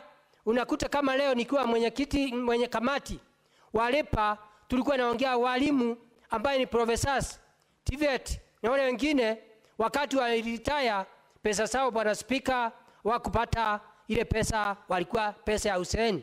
Kwa hivyo naomba Bwana Spika mambo mingi iweze kuangaliwa kuonekana itaendelea namna gani. Bwana Spika, wakati huu wa serikali ya Kenya Kwanza tumeona mambo mengi kifanyika, mambo ya National Hospital Insurance Fund, mambo ya SHA. Tumeona hata juzi tukiona watu wengine wamekataa kulipa ndeni kaunti zetu, wakati wameitishwa hela na Kenya Power. Hawakukumbuka kama kuna binadamu alikuwa anaweza kupitia ile parapara. Hawakufikiria kama kuna binadamu mambo ya masingara. Hawakufikiria kama kunaweza kuwa na kipindupindu. Wakaenda wakaweka takataka na wakavunga parapara, na ni wale wanavaa waangalie usafi katika kaunti zetu. Kwa hiyo Bwana Spika, mambo mingi inaendelea kufanyika. Sio kaunti ya Nairobi peke yake, ni kaunti nyingi. Yende ikawa ule mtu anaumia ni mwananchi ambaye ako vijijini, ako na jagara njaa, ako na maji ya kunywa hakuna, stima unakuta iko na shinda. Ningeomba Bwana Spika mambo mingi yaweze kuangaliwa, ndio mwananchi ambaye analipa usuru aweze kuangaliwa mambo ya afya, mambo ya elimu, mambo ya agriculture, mambo ya parapara. Na hiyo mambo yote, kama tunataka serikali ya Kenya Kwanza iweze kufanya kazi nzuri, mpaka kuangaliwe tulitupa njia, tukienda ni wapi tulipotesha, ndio tuweze kurudi kwa laini, ndio tuweze kujua mwananchi ambaye yule ako na pesa na yule ana pesa. Sisi yote mbele ya macho ya Mwenyezi Mungu tuko kitu kimoja. Bwana Spika, nataka nikumbushe watu wa Kenya, Biblia inasema watu wawili wawezi kutembea pamoja Bwana Spika bila kuelewanwa ama bila kusemesana. Ningeomba sisi wakati wa serikali ya muungano ambaye inaongozwa na ambaye rais wetu Mr. Ruto Abraham na pia Profesa Abraham Kithure, ambaye wanatuonyesha njia ya umoja, tuweze kuwashikilia na mambo ya kufanya kazi pamoja. Wakati huu tuko na amani. Bwana Spika, tumeona mambo mengi, hata wizi wa masamba, wizi wa magari, mambo ya kupigana senga. Hiyo mambo yote kama hatuyasimiani, hatutaweza kutembea pamoja. Bwana Spika, wakati huwa tunatembea nje, public participation, nakumbuka miezi 2 tulitembea kule nchi ya Tanzania, na watu Bwana Spika, kama wanaweza ukaa kama nchi ya Tanzania vile wanakaa na umoja, ama zile zingine Bwana Spika, tunaweza ukaa pamoja. Kwa hiyo Bwana Spika, naomba hii mjadala tunazungumzia uweze kuangaliwa, hao watu wawezekana waweze kuonekana vile pesa itapatikana, na tuweze kuona vile wasungu wataweza kuja kufanya ile kazi, kwa sababu mpaka trakta ni mzee. Hata watu wengine wale wasungu walisema watapeana pesa zingine, na nataka kusema hii ni pesa ambaye ni pesa serikali italipa hii pesa ikiwa wamekopeshwa. Pia Bwana Spika, tumeona mambo ya pesa ambaye hata mambo ya sukari, mambo ya kahawa, mambo ya majani, watu wengi wakilia serikali Bwana Spika waweze kulipua zile ndeni. Kwa hivyo ni kumaanisha kama tutaendelea na hiyo barabara na hiyo njia, hata tukipatiwa msaada na mnagani na hizo ng'ambo, ama serikali ikilipa ikikata ushuru kwa mwananchi na mnagani bila kufuatilia mambo ya accountability, itakuwa sisi tutarudi nyuma miaka ingine mbali sana. Bwana Spika, kuna mambo kama tunaweza accountability inaweza kuangaliwa. Agenda yetu ya Kenya ni mambo ya agriculture, mwananchi aweze kupata maji ya irrigation, mwananchi apate maji ya damu, na pia unakuta mambo mingi yaweze kufanyika, na pia elimu ya kutosha na barabara na mambo ya afya. Kama kungekuwa hakuna wizi Bwana Spika, unao kama sasa nakumbuka miezi 2 Bwana Spika, nchi ya ng'ambo ilisema itapeana ile msaada ya kununua dawa ya kansa ama ya AIDS, na hiyo mambo yote kama accountability ingekuwa inaangaliwa Bwana Spika, tungekuwa tunaenda barabara mzuri. Saa hii tungekuwa tumejishamimisha. Unaona saa hii waheshimiwa wengi masinani Bwana Spika, njuu pesa imekuliwa na matapeli, ndio naona ugonjwa wa kansa imeleta shinda. Watu wengi sisi tukienda masinani, watu wengi wamevirishika, watu wengi ni mambo ya hospitali, mashamba imeuswa, title deeds imeshukuliwa na benki na mahospitali juu ya ile ndeni tuko nayo katika mahospitalini. Kwa hiyo kama mambo ya accountability ingekuwa inaangaliwa, mambo ya ugonjwa wa kansa hatungekuwa tunapata ile shinda tunapata. Kwa hiyo Bwana Spika, mimi nikiwa mwenyekiti mdogo wa kamati wa agriculture, mambo tulisema DCI aweze kufanya investigation, au watu waweze kupelekwa kotini na ukweli ujulikane. Nikimalizia Bwana Spika, sio mambo ya West Kano peke yake, ni department nyingi. Kwa hiyo Bwana Spika, mimi naunga mkono hii ripoti ambaye ni ya West Kano. Asante Bwana Spika, ni mimi Central Embu County Dr. Alexander Munyimundige. Asante Bwana Spika. Thank you very much, Senator Alex Mundige. Senator Julius Mulgore.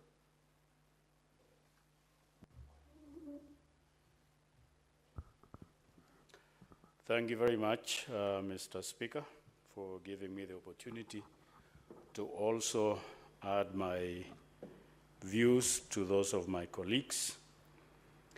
I would like to thank the Committee of Agriculture for taking the initiative to visit and see what is going on there, according to the petition that Mr. Ochieng made to the committee.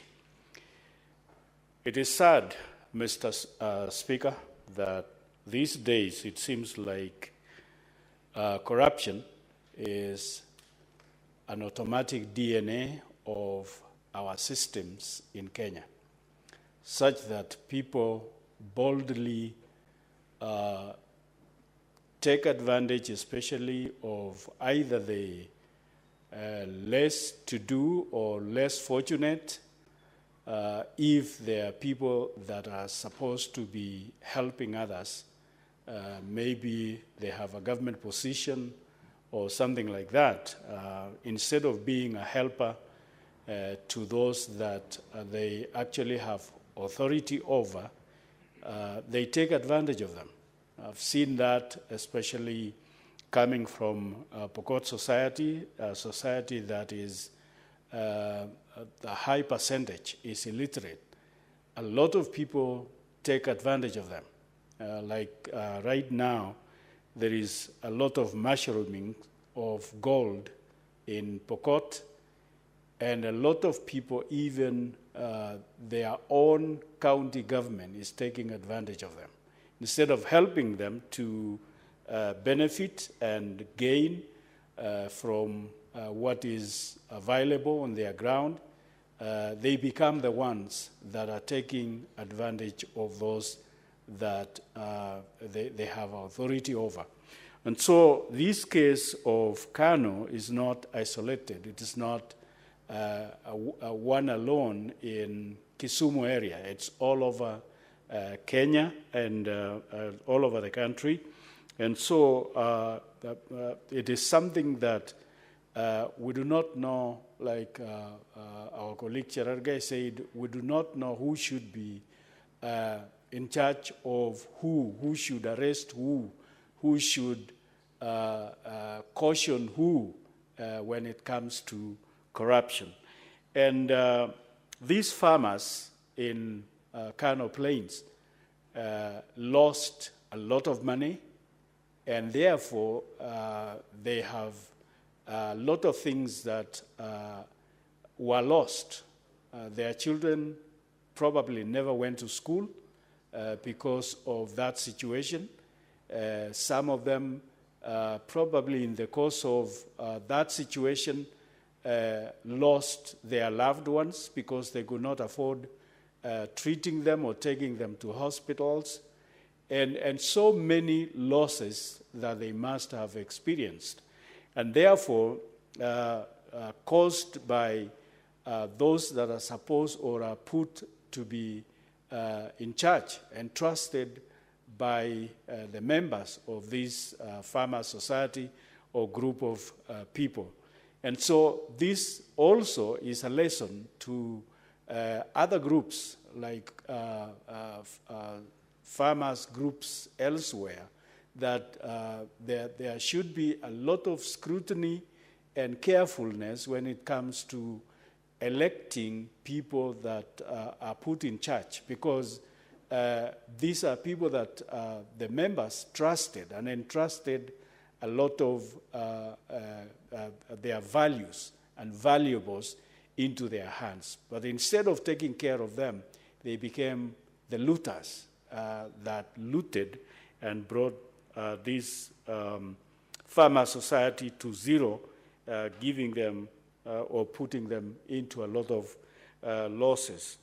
And then also, these days, it is even said that a lot of corruption culprits take cash now in bags in their vehicles, so that when EACC people want to arrest them or questioning them, they are just given cash and they look to the other side instead of looking at the malpractices and the mistakes made and all that. So they look to the other side so that they give a clean plate to a corrupt person and just say he's clean. And therefore, this thing will be with us unless we find another system, not EACC. EACC is no longer effective. EACC is no longer sensitive about corruption. Instead, they have become compromised and numb, such that they have no feeling about corruption. So unless there is another system that we will look up to so that this thing can be brought down. These days, a lot of the stolen money are put into buildings, put into farms that people take and buy buildings and buy farms and buy properties, and just in that way they believe they have cleansed it, they have cleaned it so that it becomes their clean cow, and they no longer see a stolen property or stolen money. Instead, they think it is an earning that is worth being proud of and looking at it being with them. And then in this process of stealing, especially stealing money and machines and all that came through donation, Mr. Speaker, you can be sure that such a group of people that donated such money will not be encouraged to do another, either there or elsewhere in Kenya. They will be disappointed and they will probably walk away from our country.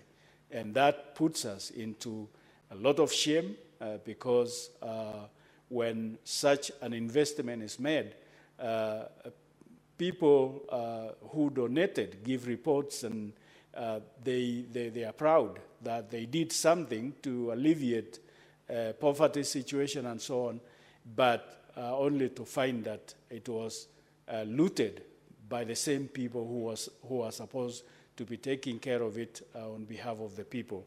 And so we will be repulsing or chasing donors away by this practice. And so, needless to say, even the members of such a group, such as the Kano Plain farmers and the general public, will apportion blames on leaders like us and even the government, that the government is not taking care of them.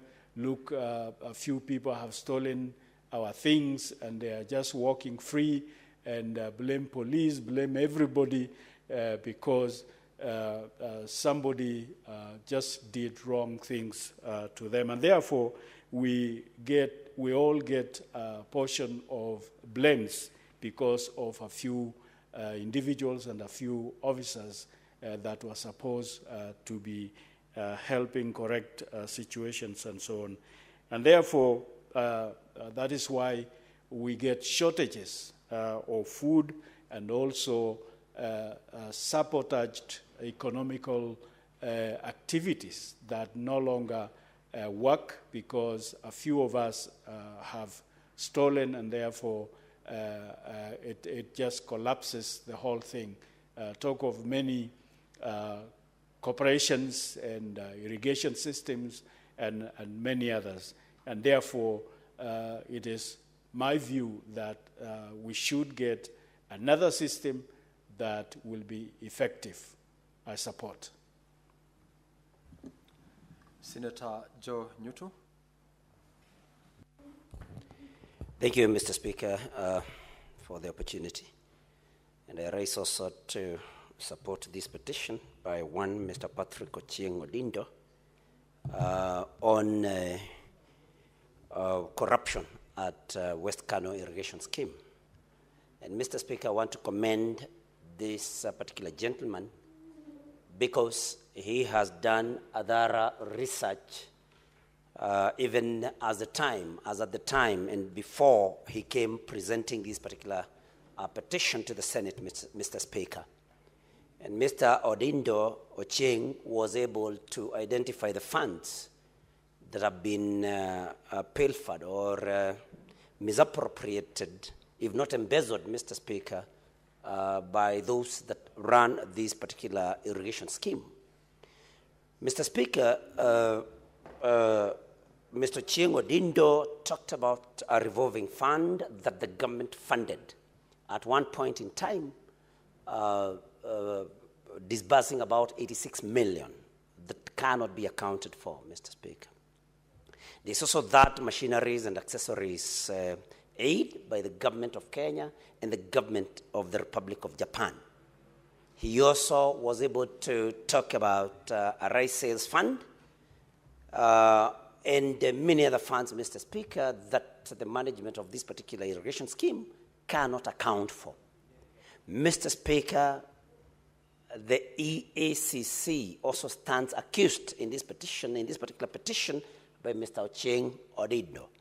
Mr. Speaker, when we look at this particular petition, any Kenyan of goodwill, any Kenyan who values this country must raise a voice and say no to corruption. Because there is no way all these funds are not accounted for, Mr. Speaker, and we cannot be able to separate this and say that this is not corruption. It is corruption, Mr. Speaker. And that is why we have to look at this matter, this petition, in a very broad way, because corruption, Mr. Speaker, is a cancer that continues eating up the sectors of government, state corporations, and many other areas, and therefore rendering services to that poor Kenyan, Mr. Speaker, unavailable.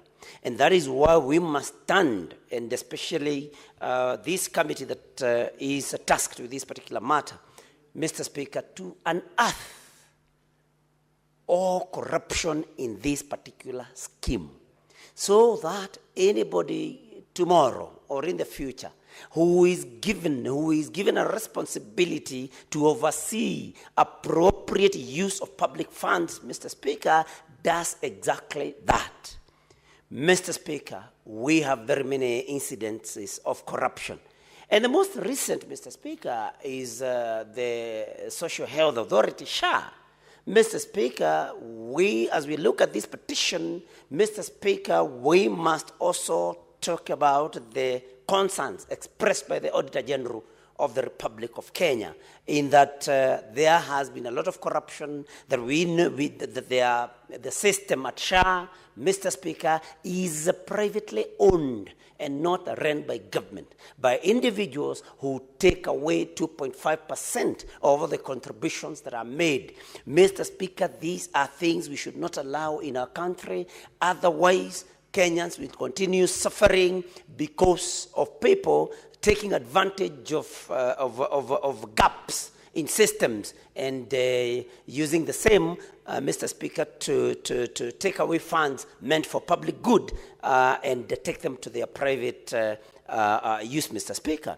And so, Mr. Speaker, as we look at this thing, at this petition, we must all ask ourselves, what are we going to do? Because the Attorney General is very particular, that hers ends at the point where she lays bare the fact and the appropriation of public funds, that the rest lies with Parliament, Mr. Speaker. And that is why we must, as a House, know and come up with ways and means of making sure that the rot that is exposed by the Auditor General and other agencies like the Control of Budget, Mr. Speaker,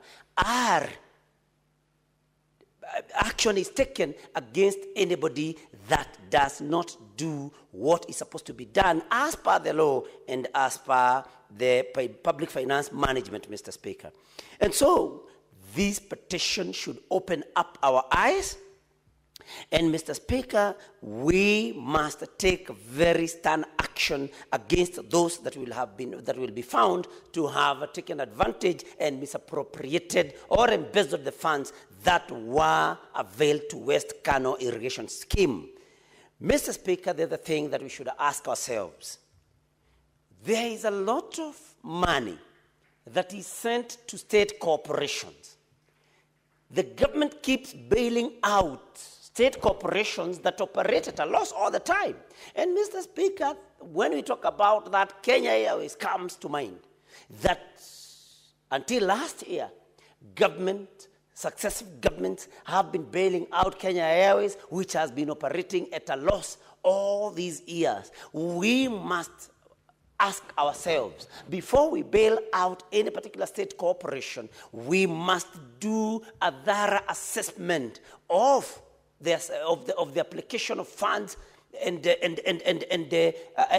corporate governance. We must ask ourselves whether any particular state agency or corporation has exercised good corporate governance before we avail public resources to such organizations. And I say this because looking at this petition that was brought by Mr. Ochieng, Mr. Speaker, there are very many government funds that have been placed in the hands of the managers of that particular irrigation scheme that have been pilfered. And so, as a House, we must ask ourselves, as Kenyans, as leaders in this country, we must ask ourselves, why would we continue bailing out public institutions that run at a loss? Why are these losses coming up? Are they coming because there is corruption? We cannot continue churning out big amounts of money to organizations, Mr. Speaker, that do not want to incorporate corporate governance in their particular structures. And so, Mr. Speaker, as I conclude, I want to encourage even other Kenyans that any Kenyan that finds something inappropriate happening with a public institution, they should know that they have the liberty and they have the right to come to this house or the other house and place a petition with them in order for that matter to be looked into by the particular house, Mr. Speaker. And so I want to commend Mr. Ochieng for being a patriotic citizen that did not just sit back like many others would have done, but he got concerned and exercised his right by placing an opinion, by placing a petition in this house, Mr. Speaker. And so even as I conclude, Mr. Speaker, we must encourage Kenyans to come to this house to petition about any matter because it's their right so that this house can look into these matters. I thank you, Mr. Speaker. Thank you, Senator Newtu, for your contribution. And now, honorable members, there being no other senator interested in contributing to this particular report, I ask the mover, Senator Wafula, to reply.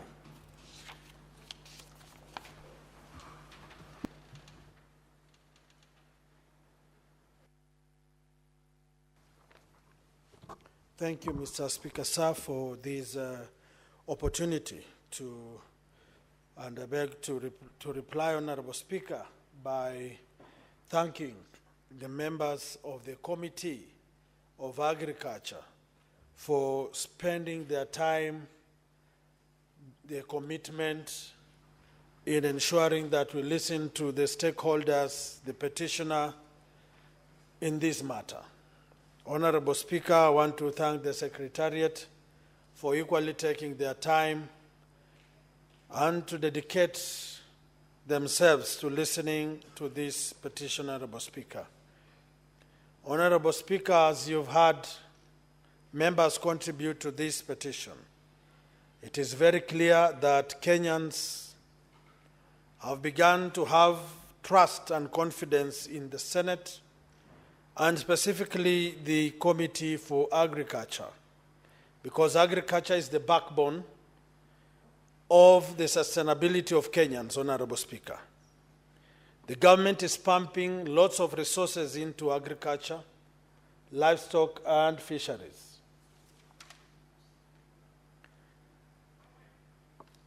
And in this particular context, Honorable Speaker, it is important that the county governments and the national government employees should take seriously their work, commit themselves, and ensure there is value for money. Honorable Speaker, this story of the Kano Plain irrigation scheme is a replica of many other schemes in the country, cooperatives, Honorable Speaker, that are suffering because of poor management, corruption, tribalism, and high-handedness, Honorable Speaker. As it has been seen in the petition, Honorable Speaker, EACC has failed to up its game to listen to the cry and the plea of the people in this particular context. They took a lot of time, and here you see the committee clearly bringing out the silent issues affecting this scheme. The cooperative ministry, Honorable Speaker, looking at how they were handling documents, handling officials, exchanging with the officials and the complainant, Honorable Speaker, clearly shows us that in spite of the government's effort to bolden and strengthen cooperatives, Honorable Speaker, if we are not careful, we will be entrenching corruption, and people don't have the goodwill and the interest of the people in these cooperatives. And therefore, it's a wake-up call to the Ministry of Cooperatives to ensure that they give the right people the opportunity to serve and flush out corrupt individuals who are hell-bent in manipulating and stifling the space of farmers and galloping their hard-earned money. Honorable Speaker, I don't want to take much of our time, but to thank honorable senators who have contributed. They have equally spoken on the will and aspirations of Kenyans. I don't want to forget, Honorable Speaker, that agriculture is devolved. And when you see Kenyans not running to the county assemblies with petitions, it means there is a problem. If these farmers cannot take their petitions to the executives of counties, there is a problem. And this is a wake-up call to other committees, Honorable Speaker, that by the time these people move to the Senate, we need to put enough attention at the monies at the devolved level. We have cherry fund, Honorable Speaker. Do we know what is happening in the cherry fund? We have lots of monies going to fisheries, Honorable Speaker. Do we know what is happening there? I want to commit as the Committee for Agriculture that we will leave no stone unturned. Now we are headed to the planting season. Subsidized fertilizer is there at a normal, known price. You will realize, as Mheshimiwa Mungatana said yesterday, people buying at 2,500 and selling to farmers at 7,500. It is immoral. You will find a county government knows very well that cereal board has 2,500 fertilizer. The county goes ahead to procure fertilizer, a bag at 6,000. This is blatant stealing of public resources. And therefore, as a committee, Honorable Speaker, we will not blink to call them out and demand that they be respectful.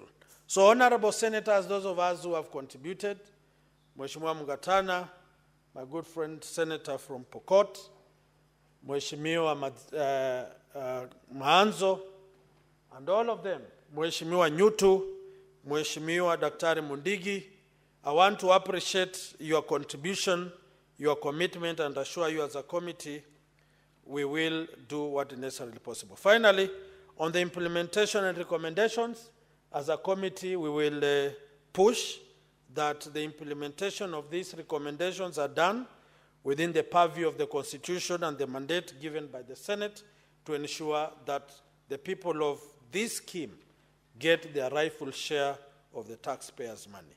Honorable Speaker, I request that you defer putting of the question to a later date pursuant to Standing Order 66.3 to allow members to have quorum and therefore be able to vote. Honorable Speaker, I beg to reply. Senator Okolu, thank you very much. And pursuant to the provisions of Standing Order 66, putting of the question to this particular report is deferred to our next sitting. And now, honorable members, for the convenience of the House, we will rearrange the order paper, and I direct that order paper number 17 be called out. Order number 17, motion. Report of the Standing Committee on Labor and Social Welfare on an inquiry into the welfare of workers in export processing zones, EPZs, in Mombasa and Kilifi counties. Senator Murgor, Chairperson of Labor Committee.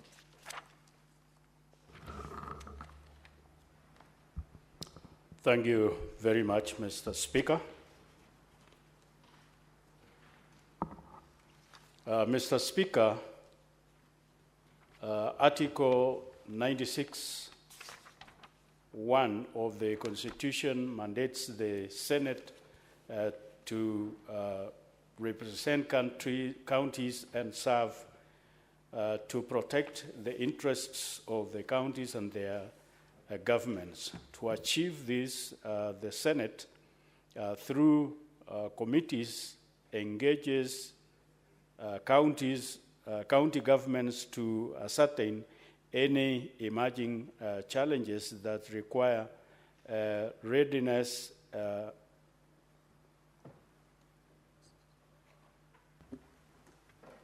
Senator Mulgore, kindly retake to properly move your motion.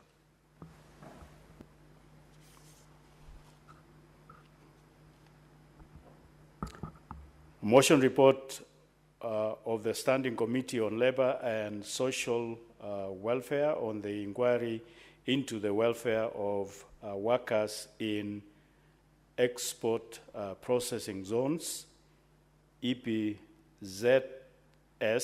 in Mombasa and Kilifi counties.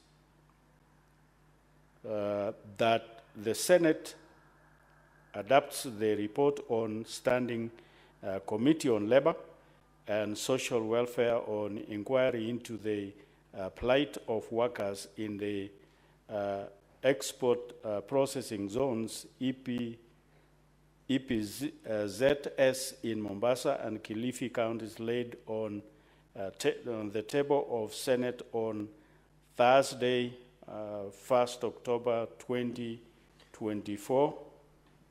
Tuesday, Honorable Senator, Tuesday, 1st October 2024. So I proceed.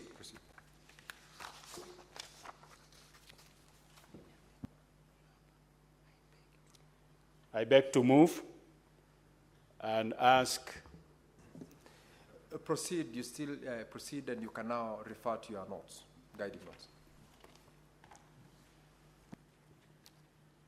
On Wednesday, 17th April 2024, Senator Mohamed Faki, MP, rose pursuant to Standing Order number 52-1 to make a statement concerning the grievances facing employees of the export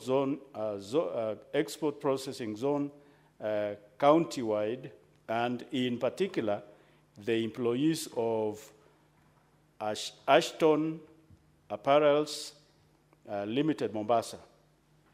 At this meeting on Thursday, 9th May 2024, the Standing Committee on Labor and Social Welfare considered the matter and resolved to visit Ashton Apparel Limited, Mombasa, and additionally include Bestline Garments Limited in Kilifi County.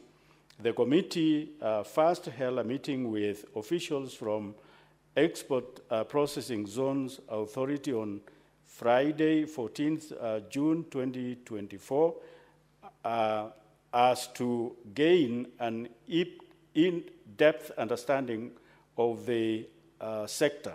The committee held a total of 10 sittings on the matter. The following senators represented the committee: Senator Julius Murgor, MP Chairperson, Head of Delegation; Senator George Mungai Mbugwa, MP Vice Chairperson; Senator Justice Retired Mazayo, CBS MP Member; Senator Mohamed Faki Muihaji, MP Member; and Senator Alexander Munyi Mundiki, MP. The visit aimed to investigate on the grievances facing the employees in regard to their right and ununionized and fair hiring practices, sexual harassment, delay in issuance of employment contracts, tribalism, working conditions, long working hours, and low wages. The committee visited Ashton Apparels in Mombasa West on Wednesday, 19th June 2024, and Umoja Slippers, a local private company, and Best Line Garments, EPZ, both in Kilifi County on Thursday, 20th June 2024.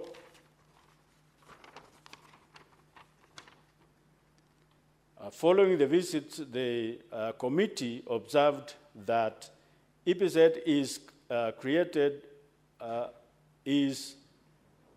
created by an Act of Parliament known as the EPZ Act number 12 of 1990, which provides for the establishment of export processing zones and the Export Processing Zones Authority.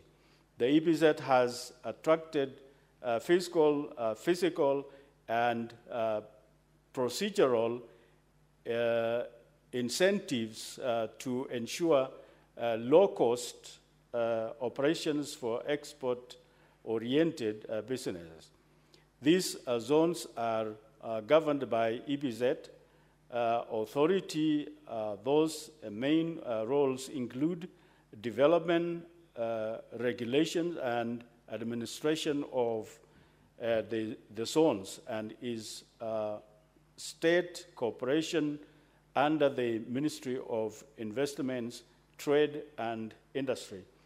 Export-oriented companies operating in these zones are licensed by the EPZ authority and therefore subject to its policies and procedures.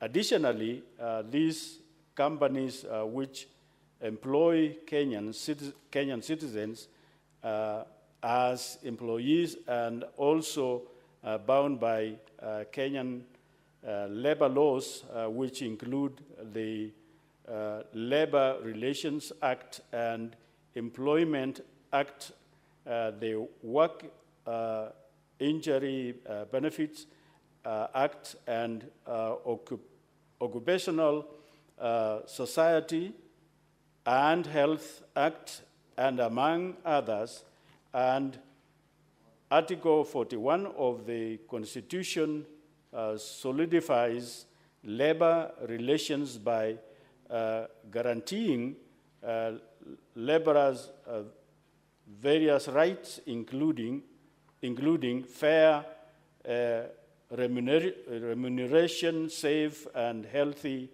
working conditions, seasonable working conditions, participate in activities and programs of the trade union, and go on strike. The committee found out that EPZ companies visited complied with the laws of the land and paid maintain wages to their workers. However, the EPZ companies had minimal corporate social responsibility programs. The employees also complained that they were paid lower salaries, and their co-workers who performed the same task. They stated that foreigners performing similar tasks were paid higher salaries than them. In light of the above observations and findings, the committee made the following recommendations. 1, immediately establishes an export zoning zones, which is council in line with Section 43 of the Labor Institutions Act Cap 234 to take care of the special categories of workers, and report back to the Senate within a month of finding this report. B, reviews and publishes a wage order that is specific to export processing zones, workers, and report to the Senate within 6 months of finding of their report, and in the spirit of their labor and practices of equal pay for equal work done, investigate claims of EPZs saying foreigners doing similar jobs to locals in EPZ higher wages, and report to the Senate within 3 months of tabling of this report. The Cabinet Secretary in charge of trade, investments, and industry ensures that the government gets the best deal for the citizens of Kenya in terms of enhanced wages. Corporate society responsibility programs and environment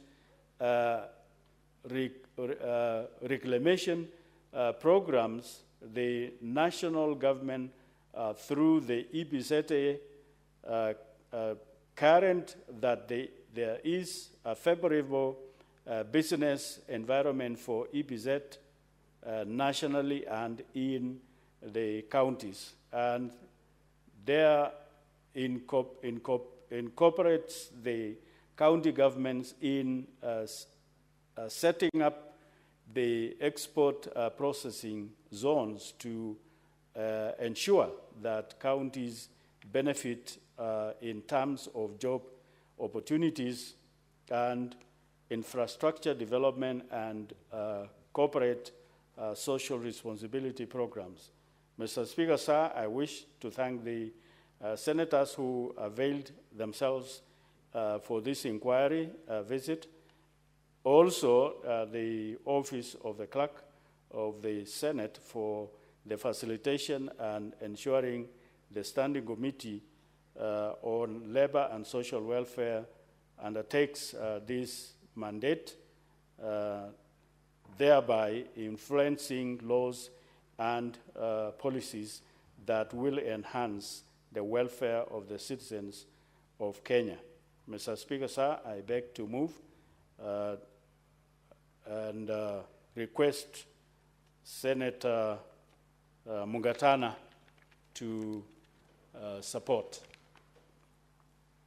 Senator Mugatana. Mr. Speaker, I want to thank you for giving me the opportunity to second this motion. I also want to thank the Honorable Chair for Labor, Honorable Senator Murgol, for ably moving this motion on the inquiry of the welfare of workers in the EPZ in Mombasa and Kilifi counties. Mr. Speaker, if you live in the coast early in the morning along the Malindi-Mombasa road, you will see hundreds of people walking towards these companies that have been set up as EPZs. And Mr. Speaker, Ashton Apparels and the other two that were mentioned are some of the companies that you will see hundreds of wananchi walking towards those places to go and earn a living. When the Honorable Senator Faki brought this, he didn't speak because of a joke. There are serious problems that face these wananchis as they go to work, as they carry out their duties in these EPZs. And although Senator Faki complained of the EPZ in Mombasa and Kilifi counties, the problems of EPZs are similar here in Nairobi and other places where wananchis, the local people who make those garments for export sales, are harassed, are exposed to very difficult labor conditions. It is not the first time that we have had these complaints, and it will not be the end of these complaints. Mr. Speaker, we know that export processing zones and the companies that were set up, they are supposed to help boost economic activity within the country. And the idea was that we create employment for our people. Yes, but the conditions of work are very difficult in those EPZs. Mr. Speaker, I want to agree with the committee that the minister who is in charge of trade, industries, and investments in this country, he must be proactive. I'm sure the minister is listening to me where he is. This Senate is recommending that you must go and get better deals for our workers in these EPZs. Our workers are paid minimum wages. Mr. Speaker, when you see them, they are working. They cannot afford borders. They cannot afford to enter into matatus. They have literally they live bare minimum, Mr. Speaker. And to add on that, there are a lot of complaints, Mr. Speaker. Apart from the poor pay, our workers, Mr. Speaker, are exposed to sexual harassments, Mr. Speaker. Our workers are exposed to very long working hours, Mr. Speaker. And our workers are exposed to very poor pay. And some of the working conditions within those EPZs are very, very much against the labor laws of this country. Mr. Speaker, I would really urge, use this Senate floor to tell the minister to have a meeting with his officers. Can they be making special visits without notice to those EPZs so that they can check whether labor practices are being followed? Mr. Speaker, even if you are an EPZ, you are an export processing zone, the agreements that are signed are supposed to make you as a company subject to Kenya labor laws. So there's no excuse. So, Mr. Speaker, I would recommend that the Senate report be expanded so that the minister who is reading this, listening to this, who will be served with this report, must make sure that unannounced visits are carried out by labor officers into all these EPZs, not just the one in Mombasa and Kilifi counties, but these unannounced visits are the ones that bring out the true picture of what happens in those EPZs. Mr. Speaker, some of them are not even given breaks during lunch hours. Some of them have very, very long working hours, and people are left wondering, what is happening? Because we are in this same country. Mr. Speaker, this report of the Senate has found out that people who are doing the same type of duty within the companies are being paid lower.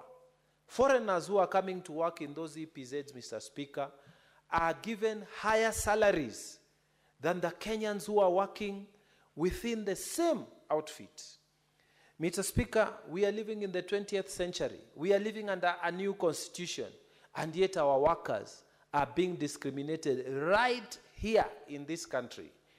And Mr. Speaker, the blame lays squarely on the doorstep of the Minister for Trade, Investment, and Industry in Kenya.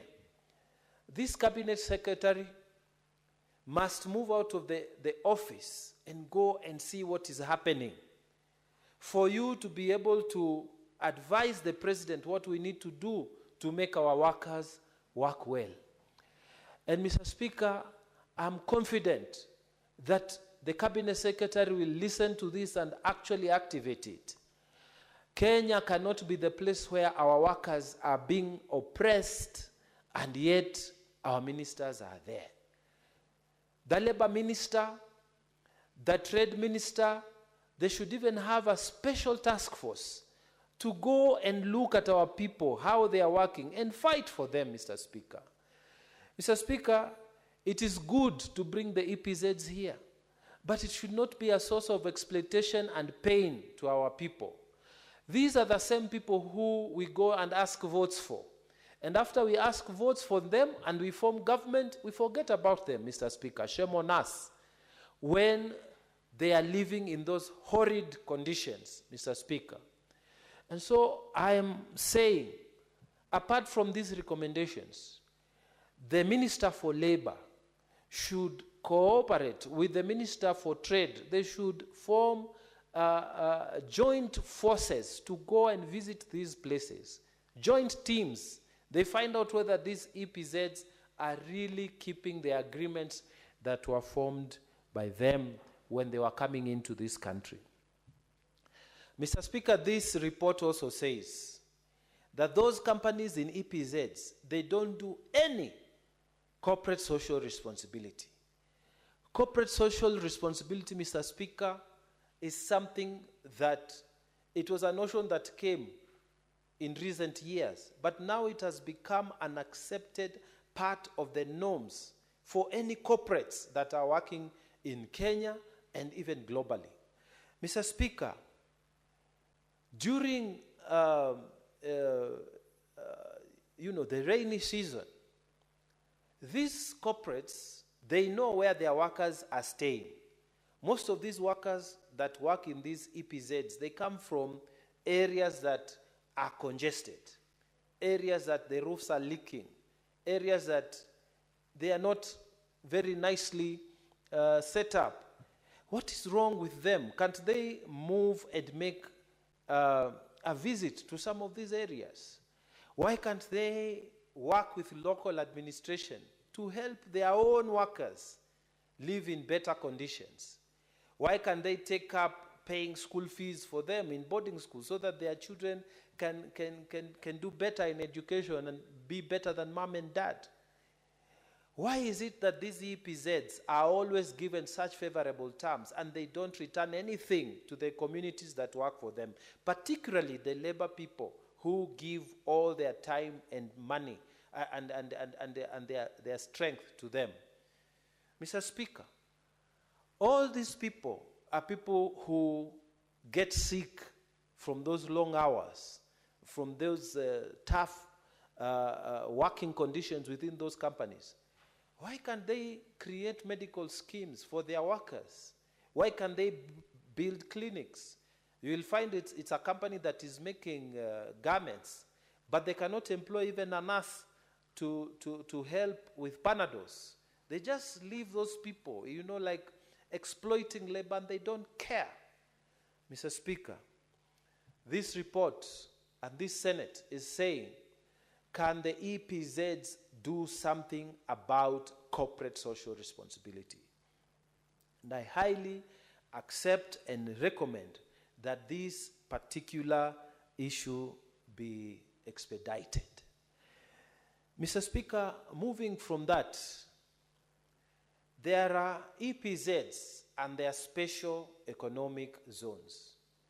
Under this government, Mr. Speaker, special economic zones were created. And these special economic zones, counties were meant to contribute 250 million, and the national government to give counterpart funding of equal amount so that we can set up the special economic zones. The SEZs that have been formed under this government, Mr. Speaker, they seem to be only a few that have been selected, and only a few seem to be supported. Mr. Speaker, these special economic zones have not become a reality in counties that need them the most, like the county of Tana River. Mr. Speaker, you will find that in Tana River, even a single company that is making production somewhere, they don't exist. In fact, the only companies that are existing are these large milling companies. And they mill what is coming out from the irrigation schemes. You don't have companies that are making production of anything. Therefore, we don't have employment opportunities within the industrial sector.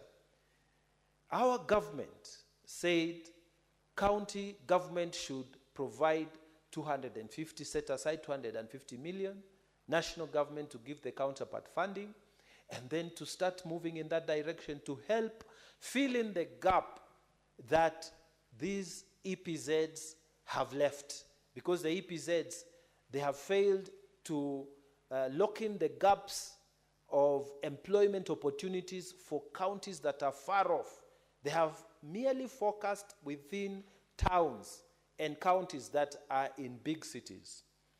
So, Mr. Speaker, I expected that the national government will give priorities to counties such as Tana River, so that within the first 5 years of this administration, Mr. Speaker, we will see our SEZ, fully special economic zone in Tana River operational. But, Mr. Speaker, we have not seen this happening. Other counties that are already having special EPZs, export processing zones, are the same counties that are being given special economic processing zones. So, Mr. Speaker, my prayer is that we should not propagate the same discrimination against counties that are on the outer side, so that we continue with independence policies that have discriminated counties that are far off. A county such as Tana River should have been prioritized when it came to special economic zones, so that we can create conditions that will bring companies to manufacture in that area. Mr. Speaker, we have the land, we have a lot of land that we can give to those people who want to come.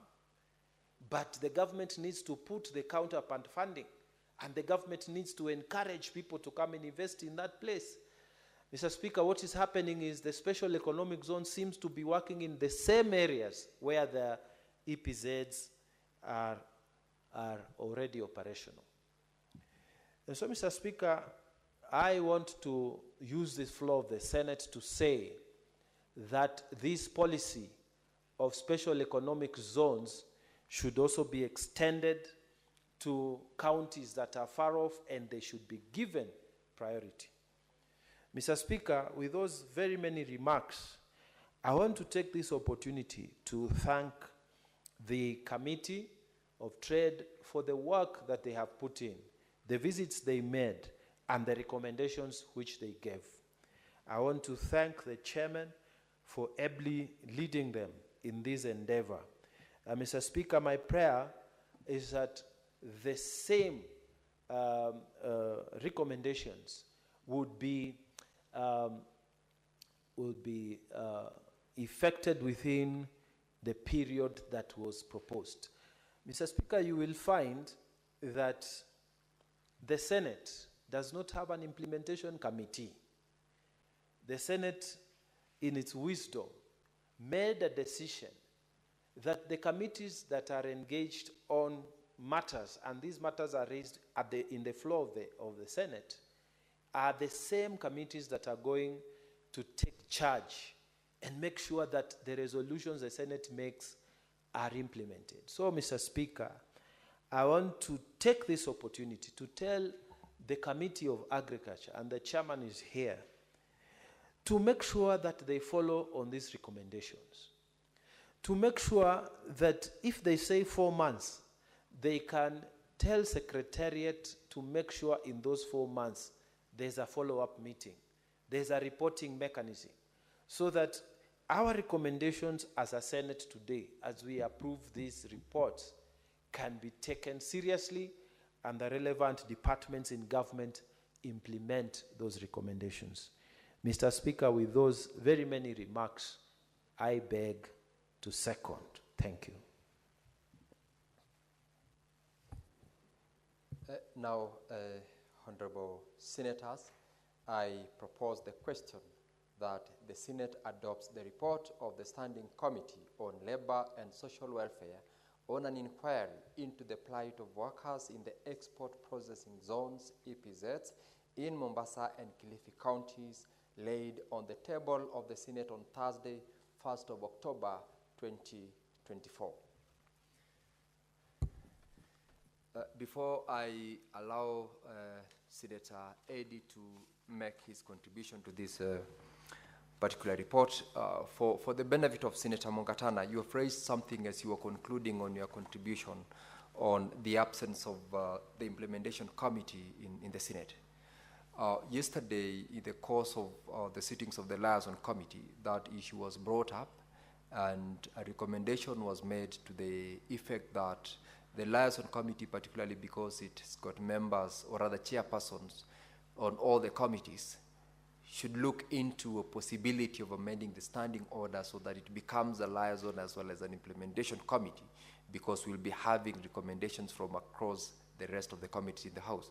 And I hope and believe that even before we get there, the chairperson of the committee relevant to this particular report, who is present in the House, will look into a follow-up to ensure the implementation, or at least something that has been recommended by the committee is put into action by the relevant government agencies and departments.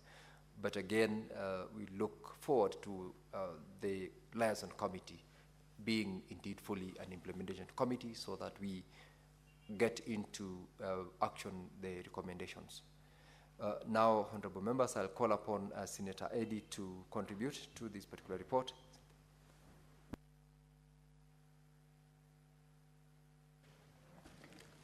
Mr. Speaker, I thank you for giving me this opportunity to chime into this report that I find to be very comprehensive. Mr. Speaker, as more perceptive as you might know, is that export processing zones anywhere in the world, and more particularly in Kenya, are zones that do employ mostly semi-skilled and sometimes unskilled laborers. And because of that, Mr. Speaker, when you look at what I would call the retail price of any commodity that is processed in these zones, if you are employing semi-skilled and unskilled workers, unlike skilled workers who can be able to partake and share in the retail price of goods and services that come from these kind of zones, Mr. Speaker, this is not an available option for semi-skilled and unskilled workers.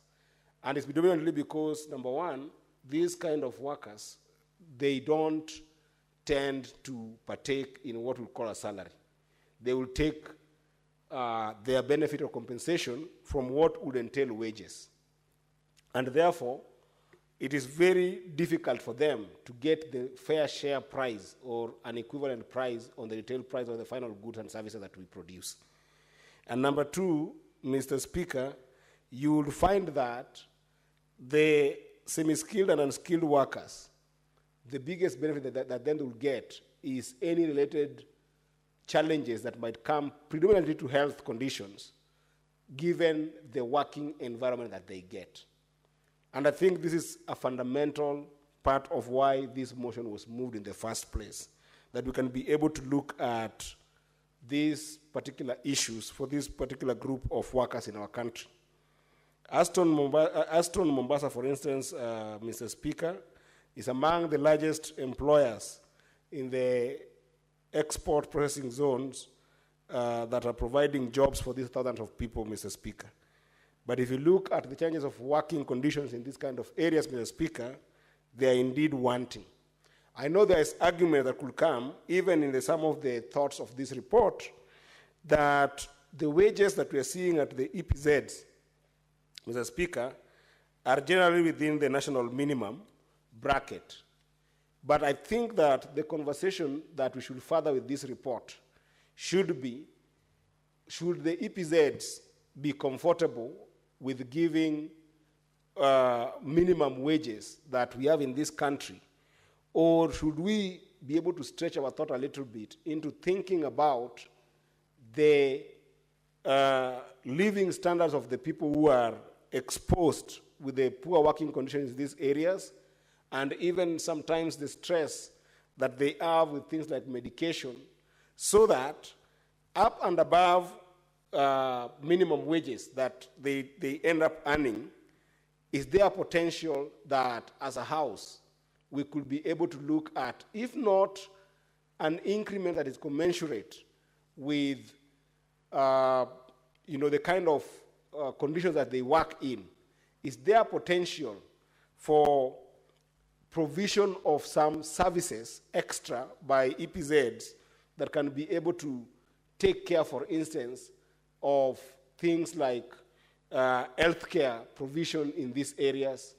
And in some cases, Mr. Speaker, you would find that the elements that some workers can benefit from, which I don't see in this report very strongly, are things like corporate social responsibility.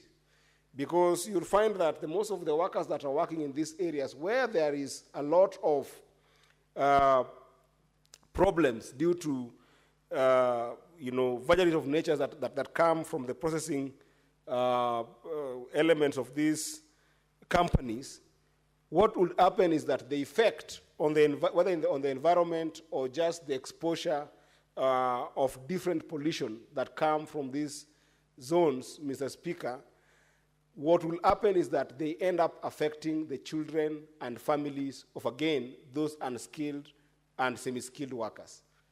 Because the skilled workers who are working for these particular companies, Mr. Speaker, can afford to stay, one, far away from these companies, and number two, have more options to be able to live in areas that are more conducive and areas that are more, can provide some sense of better health, better environment, and even better social amenities, Mr. Speaker.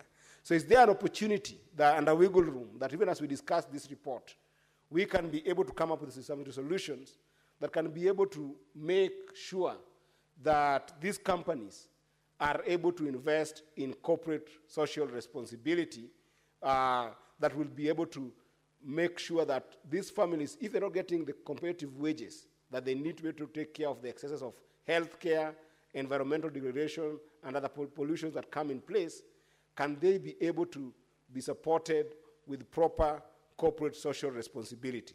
This will be very important when you look at the mix of wages and other benefits that they can be able to get from the... Senator Eddy, the time is up. Now, when the House resumes its sitting, Senator Eddy, you will have a balance of 14 minutes to conclude on your contribution to this particular motion. Now, Honorable Senators, it's now 6:30 p.m., time to adjourn the Senate. The Senate therefore stands adjourned until Tuesday, 11th of March, 2025 at 2:30 p.m.